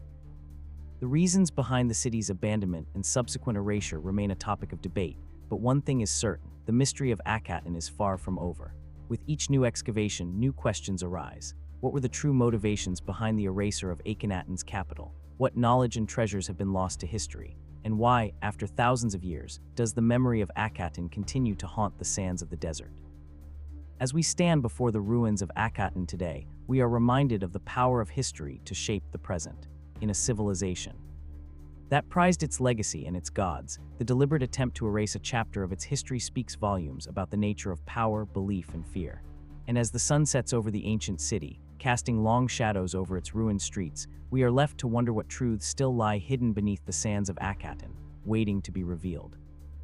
As we leave the shadow of Enaten's vanished city, we now journey into a quieter, more ominous corner of ancient Europe, where the secrets of an unknown war lie buried beneath the mud and soil of a remote valley in northeastern Germany. The Tollens Valley, once a peaceful stretch of land crisscrossed by rivers and dense forests, now hides within it the remnants of a battle so fierce that it may have altered the course of local history. What makes this battlefield so intriguing is not just the scale of the violence, but the mystery surrounding it.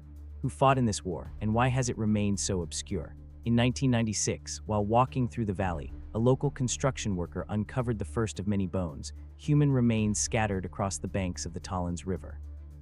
Initial investigations revealed a staggering discovery. The bones belonged to dozens, if not hundreds, of individuals. Archaeologists were baffled. The bodies, in various stages of preservation, seemed to have been part of a violent confrontation, yet no historical records mention such an event. What kind of battle took place here? And why did it leave behind so many casualties yet remain absent from the historical record?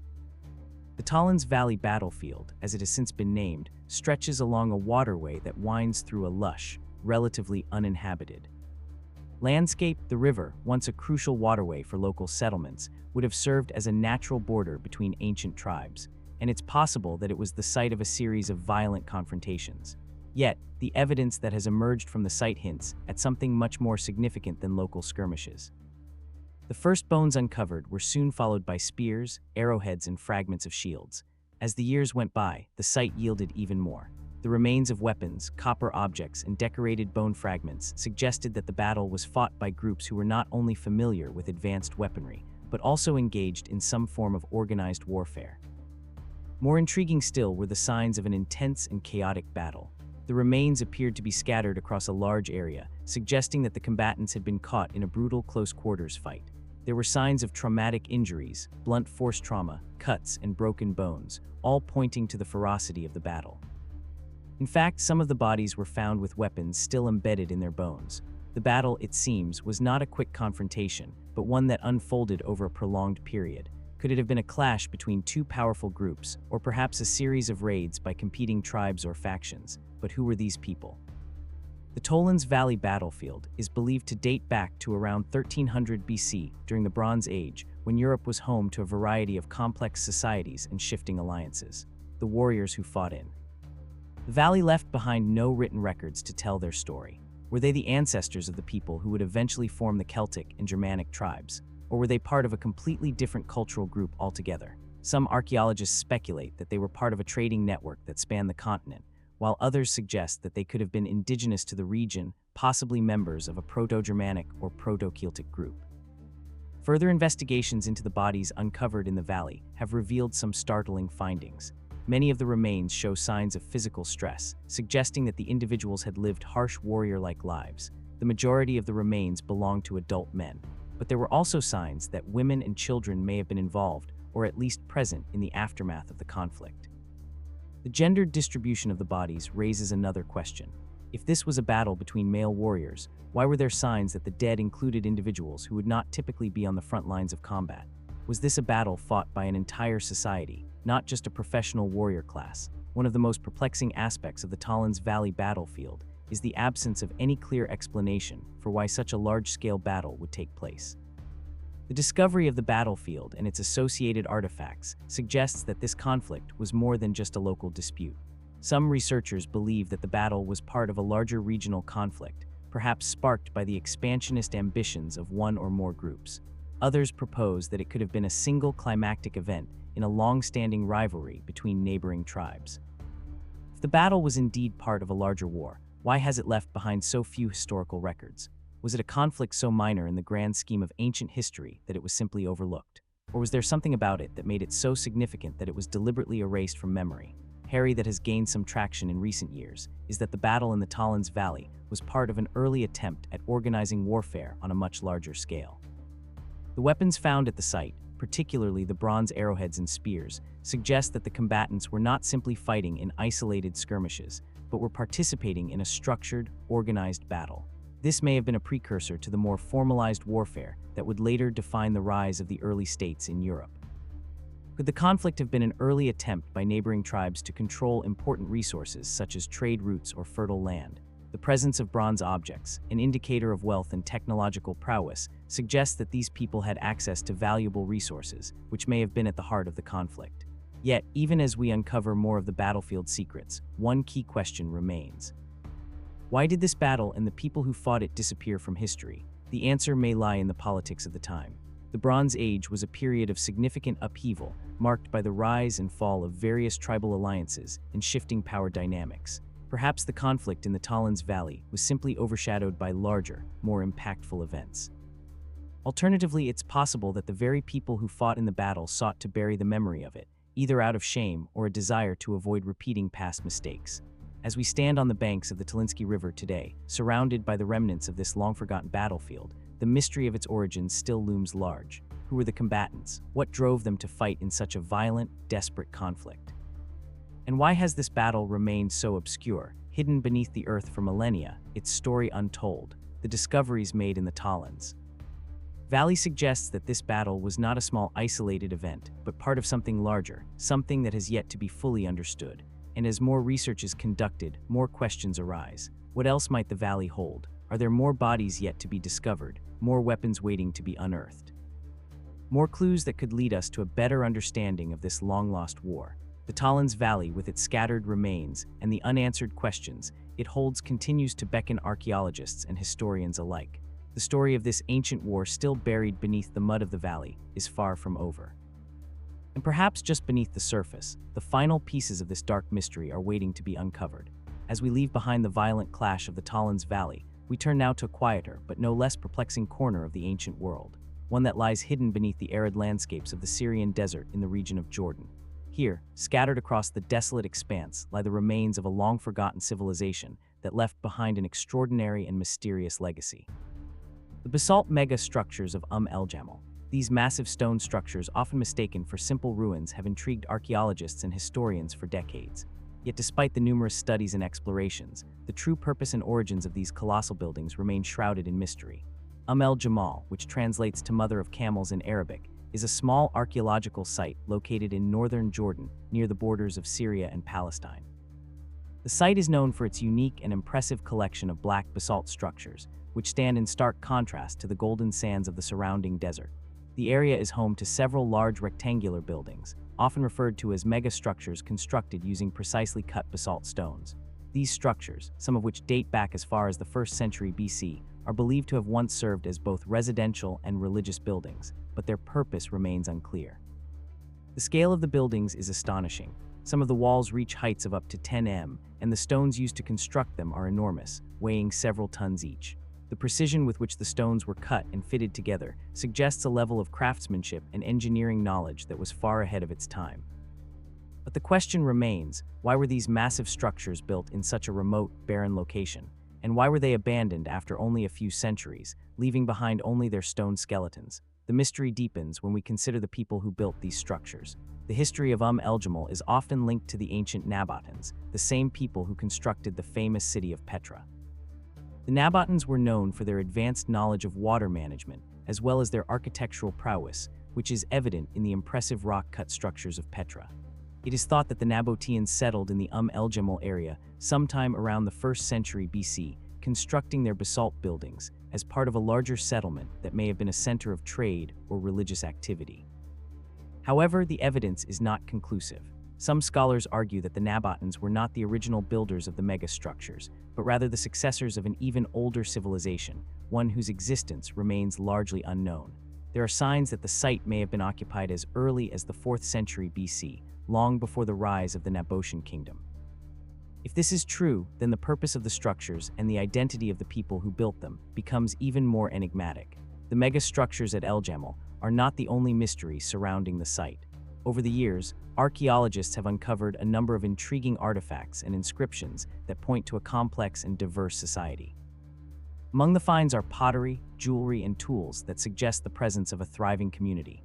However, despite the wealth of material evidence, there are no written records that can shed light on the identity or motivations of the people who built these structures. This lack of written documentation is particularly frustrating, as it makes it difficult to understand the social and religious practices of the people who once lived here. One of the most striking features of the site is the presence of numerous large courtyards and open spaces within the buildings.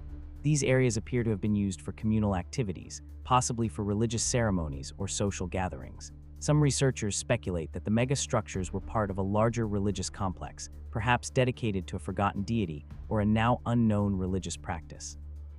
The layout of the buildings, with their large open courtyards, and the orientation of the structures suggests that the builders had a deep understanding of astronomy and cosmic alignment. Could the site have had some celestial or astrological significance, with the buildings designed to align with specific solar or lunar events? Another theory posits that the structures at El Jamal were part of a larger network of trade settlements, functioning as a key stop along ancient trade routes that connected the Arabian Peninsula with the Mediterranean world. The Nabateans, known for their extensive trading networks, may have used El Jamal as a hub for the exchange of goods such as spices, incense, and precious metals.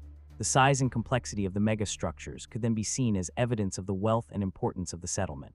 But if this was a bustling center of commerce, why did it fall into ruins so quickly? And why was it abandoned at a time when other Nabatean cities like Petra were thriving? There is also the question of the sudden abandonment of Jamal. By the 5th century AD, the site had been largely deserted, and no clear explanation has been found for why the once thriving settlement was abandoned. Some suggest that the area was affected by changes in climate, perhaps a prolonged drought that made the region inhospitable for agriculture and trade.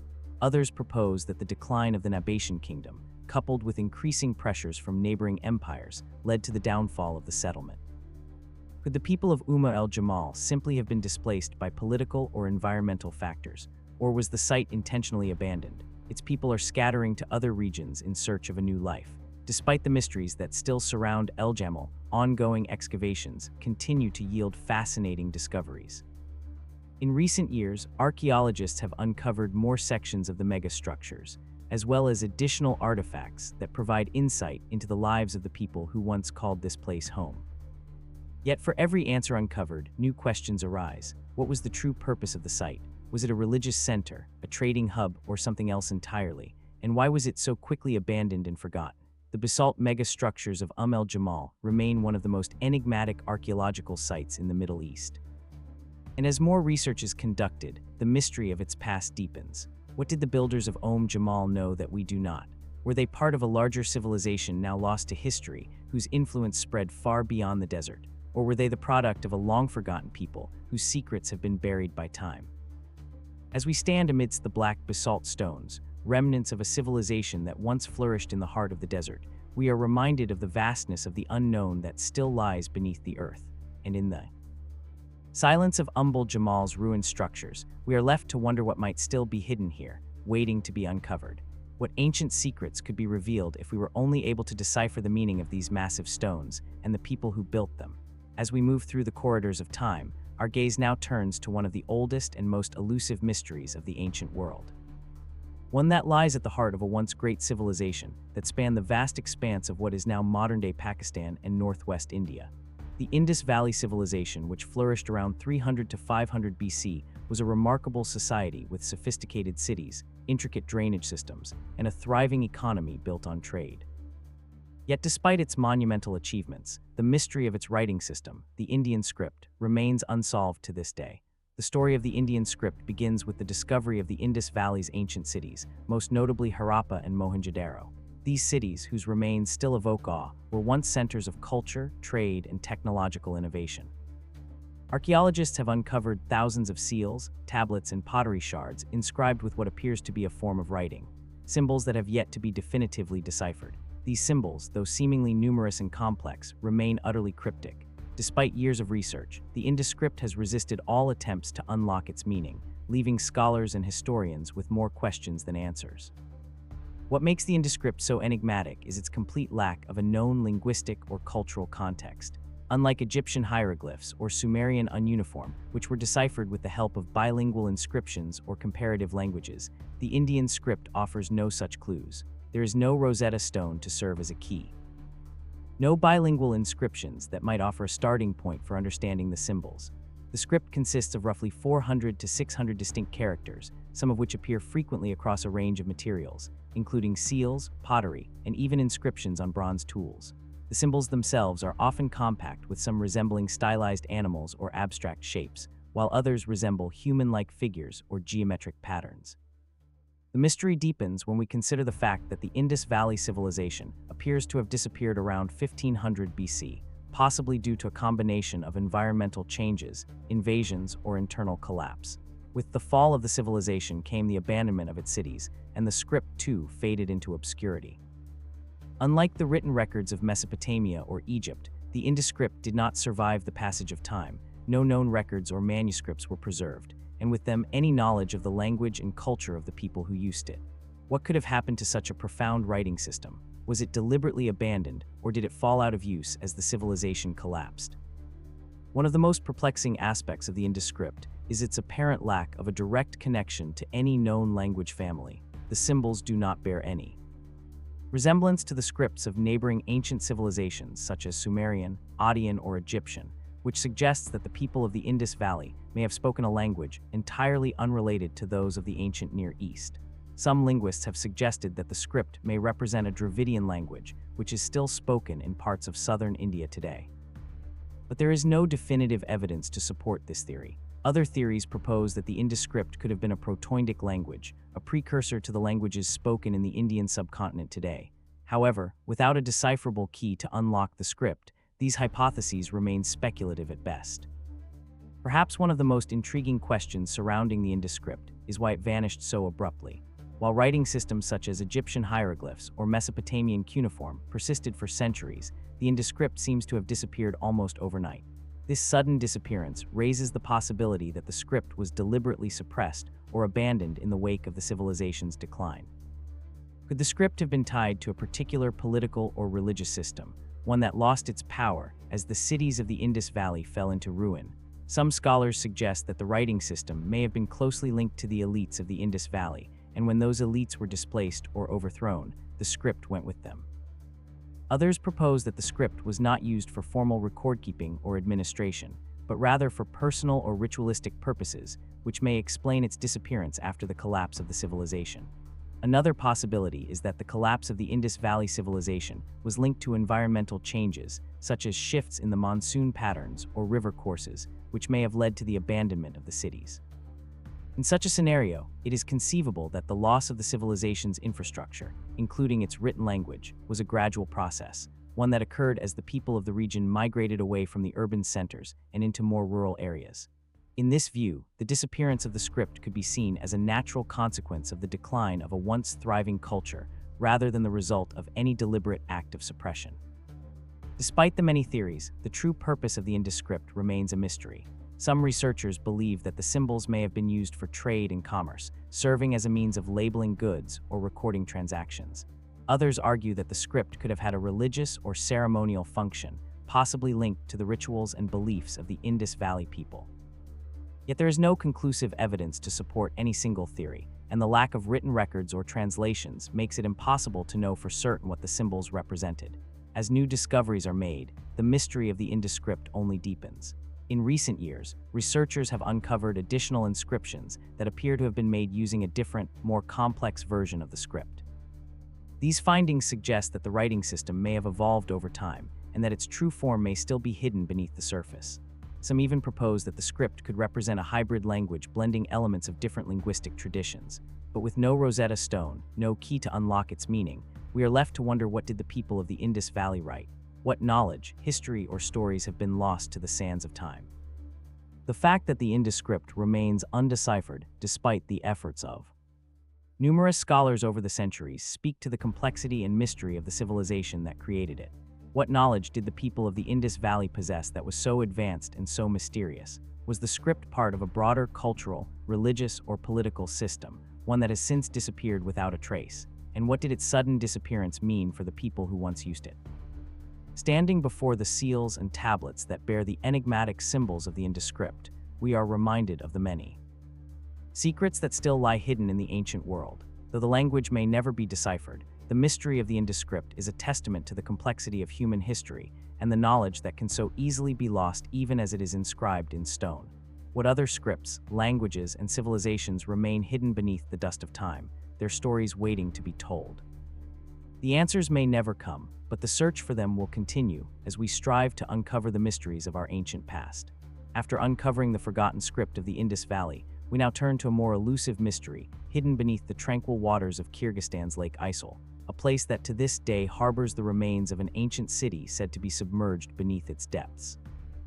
Known as the Phantom City, this lost settlement has been the subject of speculation for centuries. What once lay at the heart of the Great Silk Road may now rest beneath the cool crystalline waters of one of Central Asia's largest and deepest lakes. But what is the truth behind the Phantom City, and what lies buried beneath the lake's surface? Lake Issyk itself is a breathtaking sight. A vast high-altitude lake surrounded by snow-capped mountains, offering a serene and mysterious atmosphere that only adds to its allure. The lake stretches for over 170 km and reaches depths of over 600 m, making it one of the largest inland bodies of water in the world. For centuries, locals have spoken of a mysterious city that sank beneath the water. Its existence is preserved by the lake's cold, oxygen-poor environment. According to legend, this city was not just any ordinary settlement, but a prosperous and once powerful civilization that met its untimely end in mysterious circumstances. The first mention of the submerged city beneath Lake Issyk comes from local folklore, where stories have circulated for generations about a great city known as the City of Gold or the City of the Sea that vanished long ago. Some accounts describe a mighty kingdom whose rulers built grand temples and palaces, while others speak of a city built by an ancient civilization that possessed knowledge of advanced technologies long forgotten by time. These tales have captured the imagination of many, but the question remains, is there any truth behind these legends, or are they simply the product of myth and imagination? In the modern era, evidence of a sunken city beneath Lake Issyk began to surface in the 19th and early 20th centuries. Local fishermen and travelers reported seeing strange stone-like structures just below the surface of the water, visible only during particularly low water levels. Over time, these reports piqued the interest of archaeologists and adventurers, sparking investigations into the existence of a submerged settlement. While no formal discovery has ever been made, the rumors of the Phantom City persist, with many theorists suggesting that the lake hides a treasure trove of ancient artifacts and perhaps even a forgotten history. The most compelling piece of evidence for the existence of the city is the discovery of stone ruins along the lake's shorelines, particularly near the eastern edge of Issyk. These ruins, which are thought to date back as far as the 4th century BC, bear striking resemblance to those found in other ancient Silk Road settlements. The presence of large rectangular stones and remnants of architectural features suggests that this site was once home to an advanced culture capable of monumental construction. But if these ruins are indeed the remnants of the Phantom City, how did they end up in the lake? And what caused the city to vanish beneath the waves? There are a number of theories, each more intriguing and speculative than the last. Some researchers suggest that the city could have been destroyed by a natural disaster, such as an earthquake or a massive flood, which caused the lake to rise suddenly and submerge the settlement. Earthquakes in the region are not uncommon, and the geography around is cool and has been shaped by seismic activity for thousands of years. Could a cataclysmic event have drowned the city, leaving behind only remnants of its grandeur? It's an appealing theory, but it's one that is difficult to prove given the lack of concrete evidence for such a disaster. Another theory proposes that the city was deliberately sunk, perhaps as a result of political or military conflict. The region around Lake Issyk has historically been a crossroads of various empires and nomadic tribes, each vying for control of the strategically important Silk Road. Could the city have been destroyed by invading forces, or was it submerged to protect its wealth and knowledge? The idea of a deliberate sinking align with certain historical narratives of ancient civilizations that employed such drastic measures to protect their secrets or treasures. Yet another theory suggests that the Phantom City could have been the site of an advanced civilization, one far ahead of its time, whose knowledge and technology were lost in a series of mysterious events. According to some, the city could have been the center of an ancient society that possessed technologies and wisdom that were later erased from history. This theory, while speculative, raises an intriguing possibility. Could the people of the city have known something that allowed them to harness the power of the lake itself? The idea that such a civilization could have had a profound understanding of water management, energy, or other advanced technologies is both captivating and unfathomable. Was this knowledge lost forever when the city sank, or could it still be buried beneath the water waiting to be rediscovered? Despite these theories, concrete evidence of the submerged city has proven difficult to obtain. Efforts to conduct underwater archaeological surveys have been hindered by the lake's depth and its murky waters. While some expeditions have used sonar technology to map the lake's floor, very few tangible findings have been documented. In fact, many of the reports about stone structures beneath the water remain anecdotal with little scientific verification to support them. Could it be that the Phantom City exists only in the realm of legend and folklore, a captivating story passed down through generations? And yet, the lack of definitive answers only adds to the mystery of Lake Issyk-Kul. What if the city does exist, hidden beneath the water, waiting for the right technology or the right person to uncover its secrets? What treasures might it hold? And what stories might it tell about a civilization that was once lost to time? The very idea that an entire city could be preserved beneath the surface of a lake, shrouded in mystery for centuries, evokes a sense of awe and wonder. As we consider the possibilities, one thing becomes clear. The Phantom City of Lake Issyk-Kul remains one of history's most tantalizing unsolved mysteries. Whether it was the victim of a natural disaster, a deliberate act of destruction, or the last remnant of an advanced ancient civilization, its story continues to elude us. The city's secrets, if they exist, are still waiting to be uncovered, hidden beneath the lake's dark waters and the veil of time. Standing on the shores of Lake Issyk-Kul today, with the wind gently rippling the water and the distant mountains standing silent in the background, it is impossible not to wonder what lies beneath those serene waves. Could the Phantom City be more than just a myth, or will it remain forever out of reach, lost to history and buried in the depths of the lake? As we leave behind the murky depths of Lake Issyk-Kul, we turn our attention now to the distant shores of the Indian Ocean, where another long-lost mystery waits to be uncovered. One that once played a crucial role in the trade networks of ancient Africa. The forgotten empire of Rupta, mentioned by early Greek and Roman historians, once stood as a beacon of wealth and cultural exchange. But today, it is little more than a name in ancient texts, its location and significance shrouded in mystery.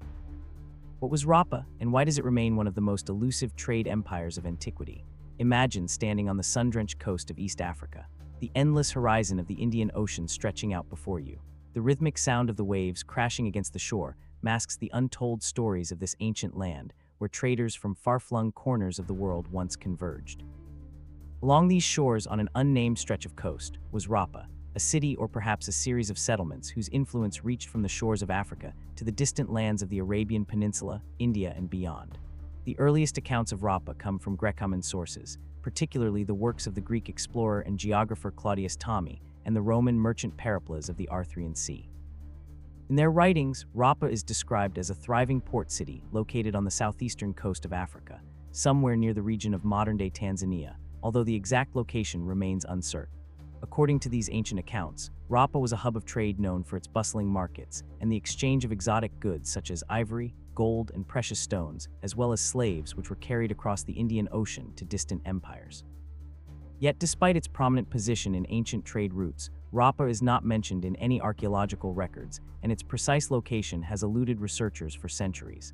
What was it about this mysterious empire that caused it to disappear from history? Could the city have been swallowed by the sea, lost to time and erosion, or did its people simply vanish without leaving a trace?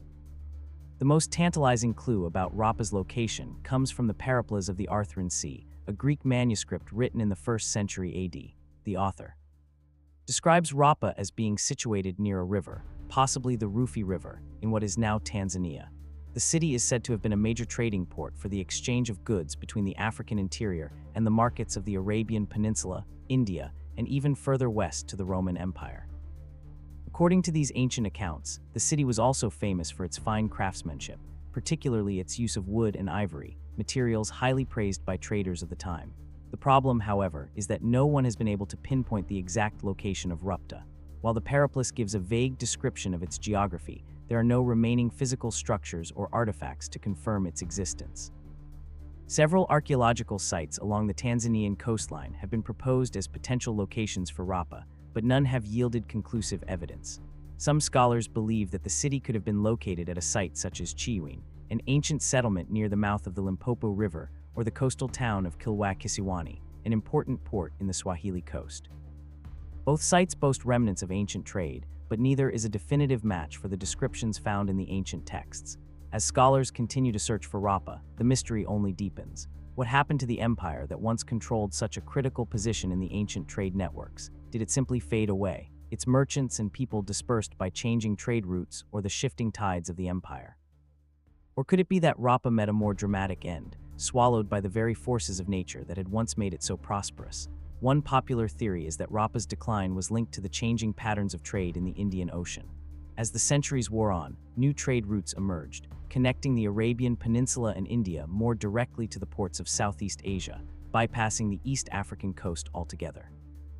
With the rise of new maritime powers and the decline of others such as the Roman Empire, Rapa may have been left behind, gradually losing its influence as the world's attention shifted elsewhere. Some also speculate that environmental factors such as rising sea levels or the shifting of river myths may have led to the abandonment of the city, effectively erasing it from the map. But even if Rapa did not succumb to a natural disaster, there is still the question of its disappearance from historical memory. The city was mentioned in the records of the ancient world, yet no one seems to have made a concerted effort to record its downfall or preserve its legacy. Was Rapa simply a victim of history's tendency to forget the smaller kingdoms that thrived on the fringes of major empires? Or was its disappearance part of a deliberate eraser, perhaps due to the rise of new powers or changing political climates in the region? Another intriguing possibility lies in the idea that Rapa's legacy may have been overshadowed by the more prominent empires of the time. For instance, the ancient kingdoms of Aksum in what is now Ethiopia and the rise of the Arab caliphates in the 7th and 8th centuries AD may have led to the fading of Rupta from historical memory. As new powers emerged and new trade routes developed, the city may have become irrelevant, and its former glory could have been forgotten, swallowed by the passing centuries. Moreover, there is the tantalizing possibility that Rapa's legacy was hidden deliberately. Could the city have possessed treasures or knowledge so valuable that it was deliberately erased from history? Its records were destroyed to prevent them from falling into the hands of rival powers.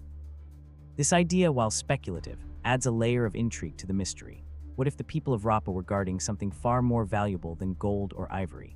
Perhaps knowledge, a unique culture, or even an advanced technology that they chose to take with them when the city was abandoned.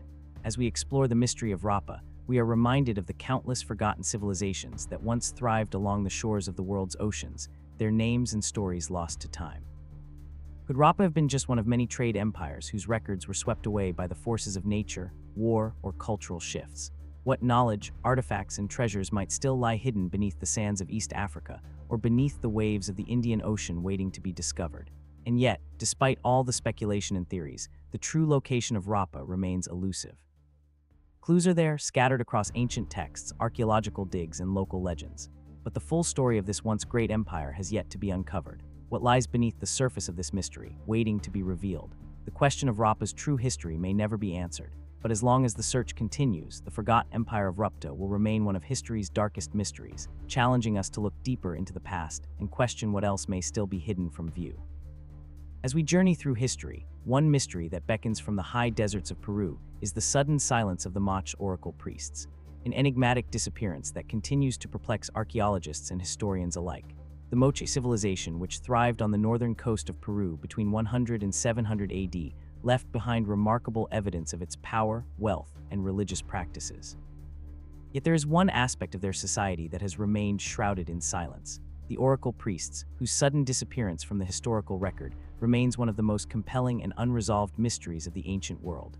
Picture yourself standing on the windswept plains of northern Peru, the dry, arid landscape stretching out before you, broken only by the towering pyramids of the Moche people.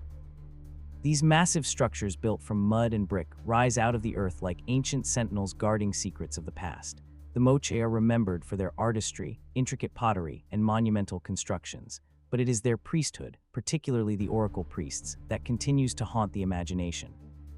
The oracle priests held an esteemed position in Moche society, serving as spiritual intermediaries between the gods and the people.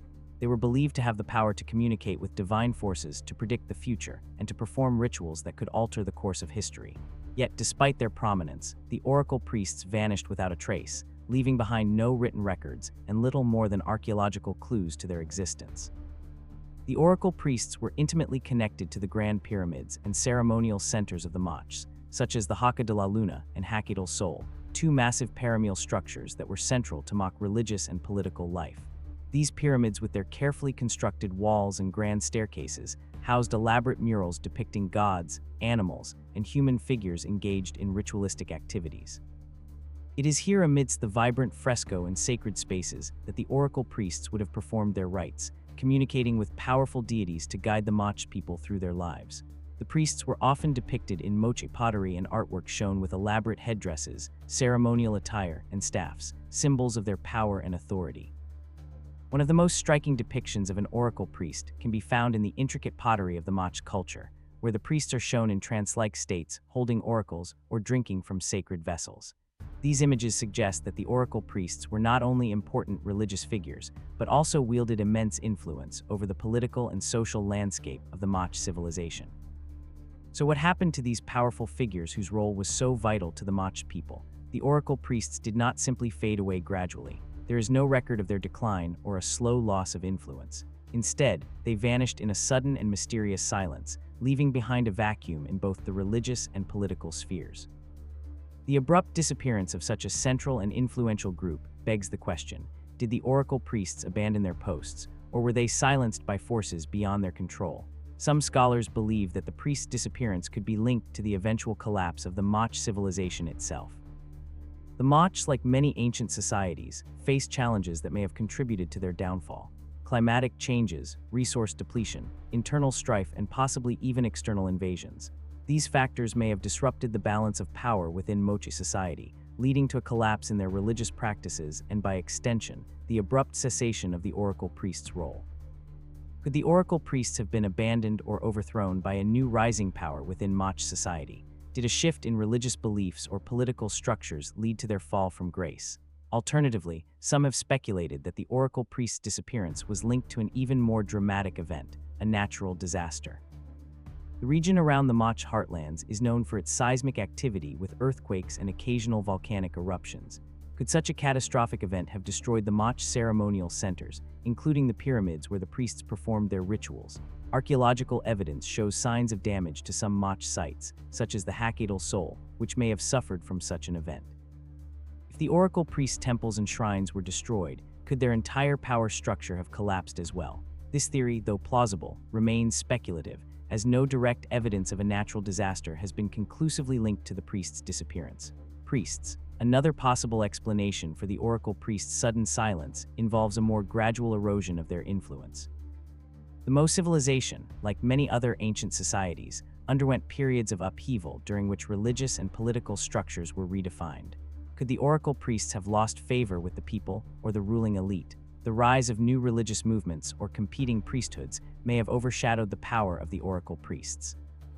If their role was based on their ability to interpret divine will, what would have happened if a new system of belief or governance emerged, challenging their authority? It's possible that the oracle priests were simply supplanted by a new order, their influence waning as the Moche society evolved. Perhaps the most intriguing theory of all, however, lies in the realm of the supernatural. The oracle priests were believed to have a direct connection to the gods, and their ability to perform rituals and make prophecies was considered divine in nature. Could the sudden disappearance of the oracle priests have been interpreted as a sign of divine intervention? Were the priests themselves victims of a divine judgment, punished for some unknown transgression? Some suggest that the Moche may have believed that the gods had abandoned them, a belief that could have shaken the very foundation of their society. If the oracle priests were seen as the earthly conduits of the gods, their disappearance might have been viewed as a signal that the Moche gods no longer wished to communicate with the people. While many theories have been put forward, the true fate of the oracle priests remains uncertain. What we do know is that their disappearance left a significant void in Mach society. The sudden absence of these powerful figures must have had a profound impact on the social and religious fabric of the civilization. Without the priests to guide them, the Moche may have struggled to find direction, leading to the eventual collapse of their once great culture. Today, the ruins of the Mach civilization continue to stand as a testament to the lost world of the oracle priests. The pyramids at Huaca de la Luna and Huaca del Sol, with their stunning fresco and intricate carvings, offer a glimpse into a time when the oracle priests held sway over the Mach people. Yet, despite the wealth of archaeological evidence, the questions surrounding their sudden disappearance remain unanswered. Did the oracle priests abandon their roles, or were they victims of a greater force? And what does their silence tell us about the fate of the Moche civilization itself? As we gaze upon the ruins of this once thriving culture, we are reminded that even the most powerful empires and their most influential figures can disappear without a trace. The silence of the oracle priests is a haunting reminder of how fragile the line between history and myth can be, and how easily the echoes of a great civilization can fade into the wind. The Mach, their priests, and their secrets may never be fully understood, but the mystery of their silence continues to captivate the imagination, urging us to look deeper into the past for answers that may never come, as we leave behind the quiet echoes of the Moche oracle priests. We turn now to a mystery that has baffled historians, cryptographers, and treasure hunters for centuries. A cryptic enigma carved into stone whose meaning continues to elude us. The Shugborough inscription, nestled on the grounds of Shugborough Hall in Staffordshire, England. This seemingly simple sequence of symbols has inspired countless theories, yet remains one of the most unbreakable codes in the history of cryptography. What is it about these strange characters that has captivated the minds of so many? And what might they reveal if decoded? Imagine standing before the grand estate of Shugborough Hall. Its stately stone walls and sprawling gardens stretch out beneath a cloud-filled sky. At the center of the estate stands a monument known as the Shepherd's Monument, a sculpture that has puzzled visitors for generations. Embedded into the monument is a sequence of letters and numbers. OUOSVAV, a cryptic inscription that has baffled both amateur sleuths and professional cryptographers for over 250 years. These letters, arranged in an odd pattern, are accompanied by a series of Latin and Greek symbols, a pair of mysterious inscriptions, and what appears to be a reference to the Holy Grail. But despite decades of investigation, no one has been able to crack the code, leaving the Shugborough inscription as one of history's most enigmatic and enduring mysteries. The monument was commissioned in the late 18th century by the first Earl of Lichfield, Charles Littleton, who was known for his interests in art, architecture, and ancient symbols. The Shepherd's Monument itself is part of a larger landscaped garden designed to evoke both the classical beauty of ancient Rome and the mysteries of the East. It is said that Littleton was inspired by the works of the French philosopher and historian Count de Zure, a man rumored to be a master of alchemy, cryptography, and secret societies. The inscription, it seems, was deliberately placed on the monument as a kind of puzzle, an intellectual challenge that would stump future generations, offering a tantalizing glimpse into the secrets that might lie hidden beneath its surface. The letters OUS5 of VVV appear in a seemingly random order, yet they are accompanied by an image of a shepherd standing in front of a classical ruin, as well as a number of other symbols and references to the Grail legend. Some have speculated that the letters represent a Latin phrase or sentence, while others believe that they may be a cipher or code that needs to be cracked. The most famous interpretation of the inscription suggests that the letters could be a cryptic reference to the Holy Grail itself, a hidden treasure that has captivated the minds of mystics and scholars for centuries. But what does this inscription truly mean, and why has it proven so difficult to decode? One theory first proposed by the noted scholar and cryptographer Dr. Walter John suggests that the letters are an anagram with the phrase OUOSV, a VV rearranged to spell vo at sum, which translates roughly as the vessel and the sum. In this interpretation, the inscription may refer to the vessel of the Holy Grail, an object that has been the subject of myth and legend for centuries. According to this theory, the monument was created as a kind of hidden map pointing to the location of the Grail, or perhaps the ultimate secret behind its existence. But despite the plausibility of this theory, no definitive evidence has been found to confirm that the inscription refers directly to the Grail. Another popular theory proposes that the inscription is a cipher, a form of code that was designed to be decrypted only by those with the key to its meaning. The idea of hidden codes and secret messages has long been a staple of history, from the encrypted writings of Renaissance scholars to the coded messages of wartime spies. Could it be that the Shugborough inscription is simply a puzzle, an intellectual riddle created by someone with knowledge of cryptographic techniques? If so, who would have been capable of crafting such a complex code, and why was it hidden in plain sight on a monument? There are those who believe the inscription may be tied to the Freemasons, a secretive society with a long history of using codes and symbols to convey hidden meanings. The Freemasons were known to be active during the 18th century, and their symbols and rituals have been linked to many famous mysteries throughout history, including the quest for the Holy Grail. The connection between the Shugborough inscription and the Freemasons is not purely speculative. Some scholars have noted that the Shepherd's Monument contains several Masonic symbols, including a reference to the number 3 and the letter G, both of which are significant in Masonic ritual. Could the inscription be a secret message, meant only for those initiated into the mysteries of the Masonic order? Alternatively, some have speculated that the inscription could be a reference to an even older tradition, one that draws upon the ancient cultures of Egypt, Greece, and Rome. The symbols etched into the monument might not be a mere cipher or code, but rather a complex series of references to a lost knowledge, an intellectual inheritance from a bygone era, preserved for posterity in the form of this monument. Could the Shugborough inscription be an attempt to preserve an ancient wisdom, perhaps related to alchemy, astronomy, or the sacred geometry that underpins the design of many ancient structures? The idea that the inscription could be a remnant of an ancient intellectual tradition raises intriguing possibilities, though no solid evidence has yet been found to confirm such a theory. Despite the countless theories and attempts to decode the inscription, the true meaning of the letters is elusive. Some cryptographers have claimed to have solved the puzzle, but their answers have been met with skepticism and rejection by the broader academic community. The problem, as many experts point out, is not simply that the inscription resists decoding, but that it seems to defy all conventional methods of interpretation. Whether it is a cipher, an anagram, a reference to the Holy Grail, or something else entirely, the Shugborough inscription remains an unsolved mystery, a code that cannot be broken. As we stand before the Shepherd's Monument today, the unanswered question still lingers in the air.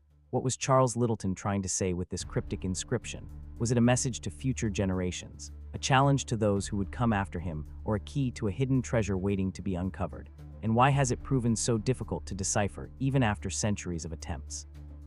The Shugborough inscription, with its strange letters, symbols, and hidden meanings, is a reminder of the mysteries that still remain locked within history's depths. The silence of this unbroken code invites us to question what might still be hidden from our understanding, secrets that could change our understanding of the past and perhaps even our future. And so the mystery persists, tantalizing us with the possibility that one day someone will finally uncover the key to this ancient puzzle. Until then, the Shugborough inscription remains a symbol of the hidden knowledge and forgotten secrets of our past, an enigma that refuses to be solved. As we leave behind the mysteries of the Shugborough inscription, we now turn our attention to the heart of the Yucatan Peninsula, where another enigma awaits us. The vanished library of the Maya in Mani. Situated in what is now the modern-day state of Yucatan, Mexico, the ancient city of Mani holds a chilling secret, a vast collection of knowledge, one of the last great repositories of the Maya civilization's intellectual and spiritual life, which disappeared without a trace. What happened to the library, and why has it remained hidden for centuries? Imagine walking through the dense, humid jungle of the Yucatan, where the air is thick with the scent of damp earth, and the sound of wildlife fills the atmosphere. Towering trees sway in the breeze, their branches interwoven with vines and creeping plants. Beneath the foliage, the remnants of an ancient city emerge, weathered stone buildings, pyramids, and the occasional intricately carved glyph, each one a testament to the greatness of a long-lost civilization. Amidst the ruins of this once vibrant city lies a site of profound historical significance. The ruins of a library where the written records of the Maya once resided. These records, it is said, contain not only the wisdom of their ancient world, but also secrets of their religion, astronomy, and history.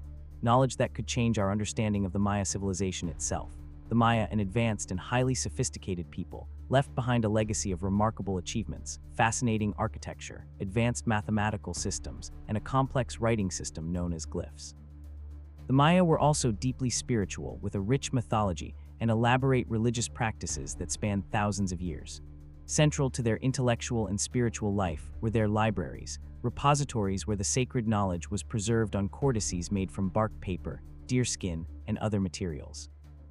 These notices contained everything from astrological charts to prayers and rituals, pivotal tools for the Maya's religious and political leaders. The Library of Manny, in particular, was said to be one of the last major collections of written knowledge in the Maya world. By the time the Spanish arrived in the region during the early 16th century, the city of Manny had been one of the last strongholds of indigenous Maya culture, as many other Maya cities had already succumbed to Spanish conquest and influence. Here in Manny, it is believed that the Maya continued to preserve and maintain their sacred codes, providing an intellectual sanctuary for their heritage. But in 1562, this haven of knowledge met a tragic fate.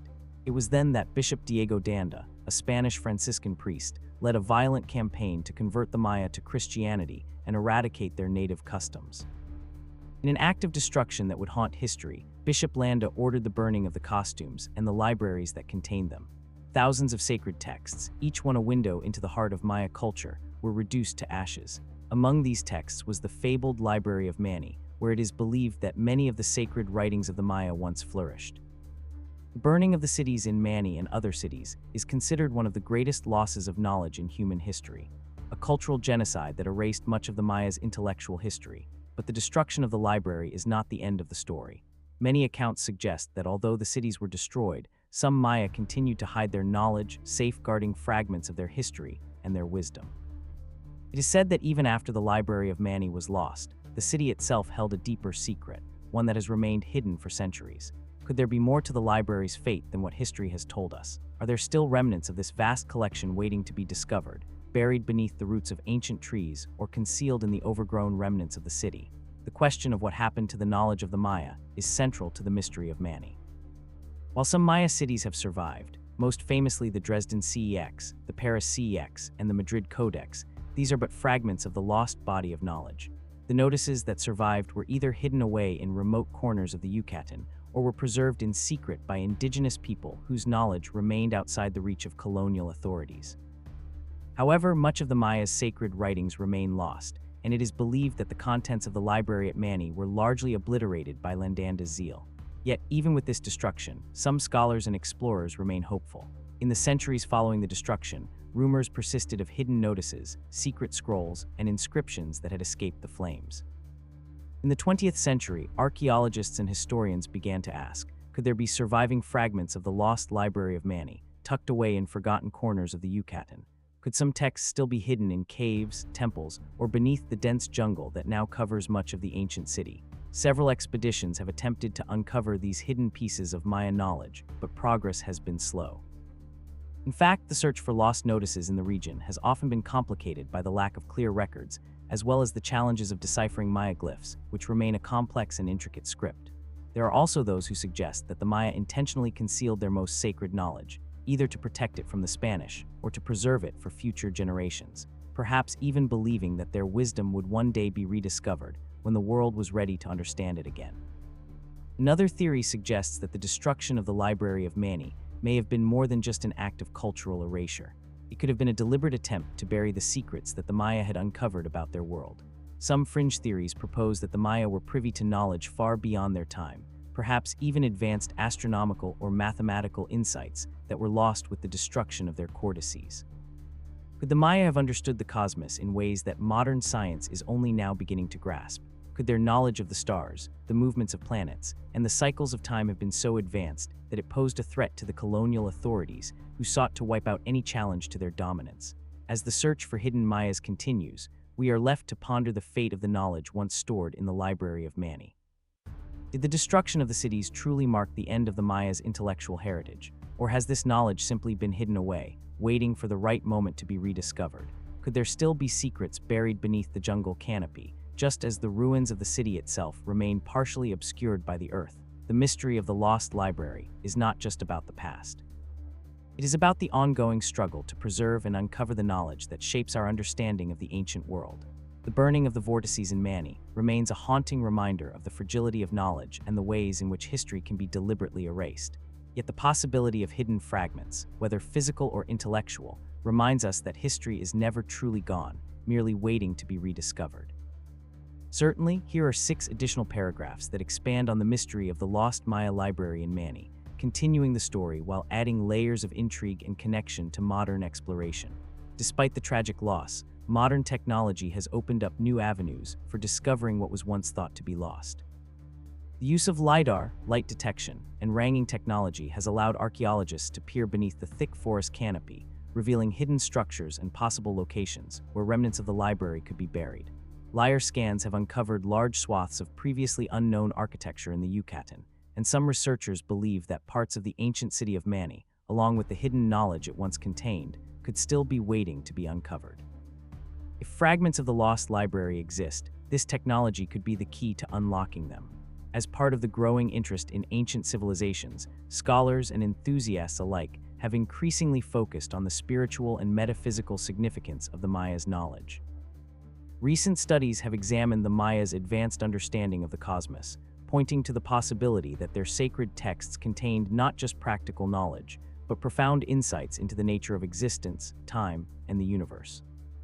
The lost library may not just have been a collection of mundane records, but a treasure trove of esoteric wisdom, guiding the Maya through cycles of time, and perhaps even holding keys to hidden truths about humanity's connection to the stars. In the search for these secrets, some researchers have delved into the concept of hidden history. Could there have been ancient alliances between the Maya and other advanced civilizations, such as those of the Egyptians, the Sumerians, or the ancient Chinese? This theory, while speculative, suggests that the knowledge of the Maya may not have been entirely unique, but rather part of a larger global network of wisdom that has been systematically erased from the historical record. Could the Maya have shared or exchanged ideas with other cultures long before European colonial powers arrived on the scene? Another avenue of inquiry has been the exploration of oral traditions. While the written records of the Maya were tragically lost, the oral traditions of the indigenous peoples of the Yucatan have preserved much of their mythology and history. These stories passed down through generations may hold clues to the fate of the library and the sacred texts it once housed. Many indigenous communities continue to hold deep reverence for their ancestors' knowledge, and some believe that the lost writings of the Maya could one day be revealed through the rediscovery of these oral traditions. As new discoveries continue to unfold, the search for the lost library of Mani becomes more than just an archaeological endeavor. It is a quest for cultural restoration. The Maya civilization, like many others throughout history, experienced devastating losses at the hands of colonization. Yet their descendants remain resilient, and the recovery of their ancestral knowledge is seen by some as an act of cultural reclamation. To uncover the surviving fragments of the Maya's intellectual and spiritual heritage would be not only a triumph for archaeology, but also a powerful statement of survival and identity for the indigenous peoples of the region. Finally, the mystery of the Library of Mani forces us to reflect on the broader theme of the preservation of knowledge in human history. Throughout time, knowledge has been burned, buried, forgotten, or hidden. Whether through the destructive forces of war, religious zeal, or cultural suppression, the loss of the Mayos is just one example of how civilizations have fought to protect their knowledge from those who seek to control or destroy it. Yet, history shows us that knowledge has a way of resurfacing, often in unexpected ways. Whether in the form of physical artifacts or through the preservation of memory, humanity's greatest ideas often find a way to endure, waiting for the right moment to be rediscovered.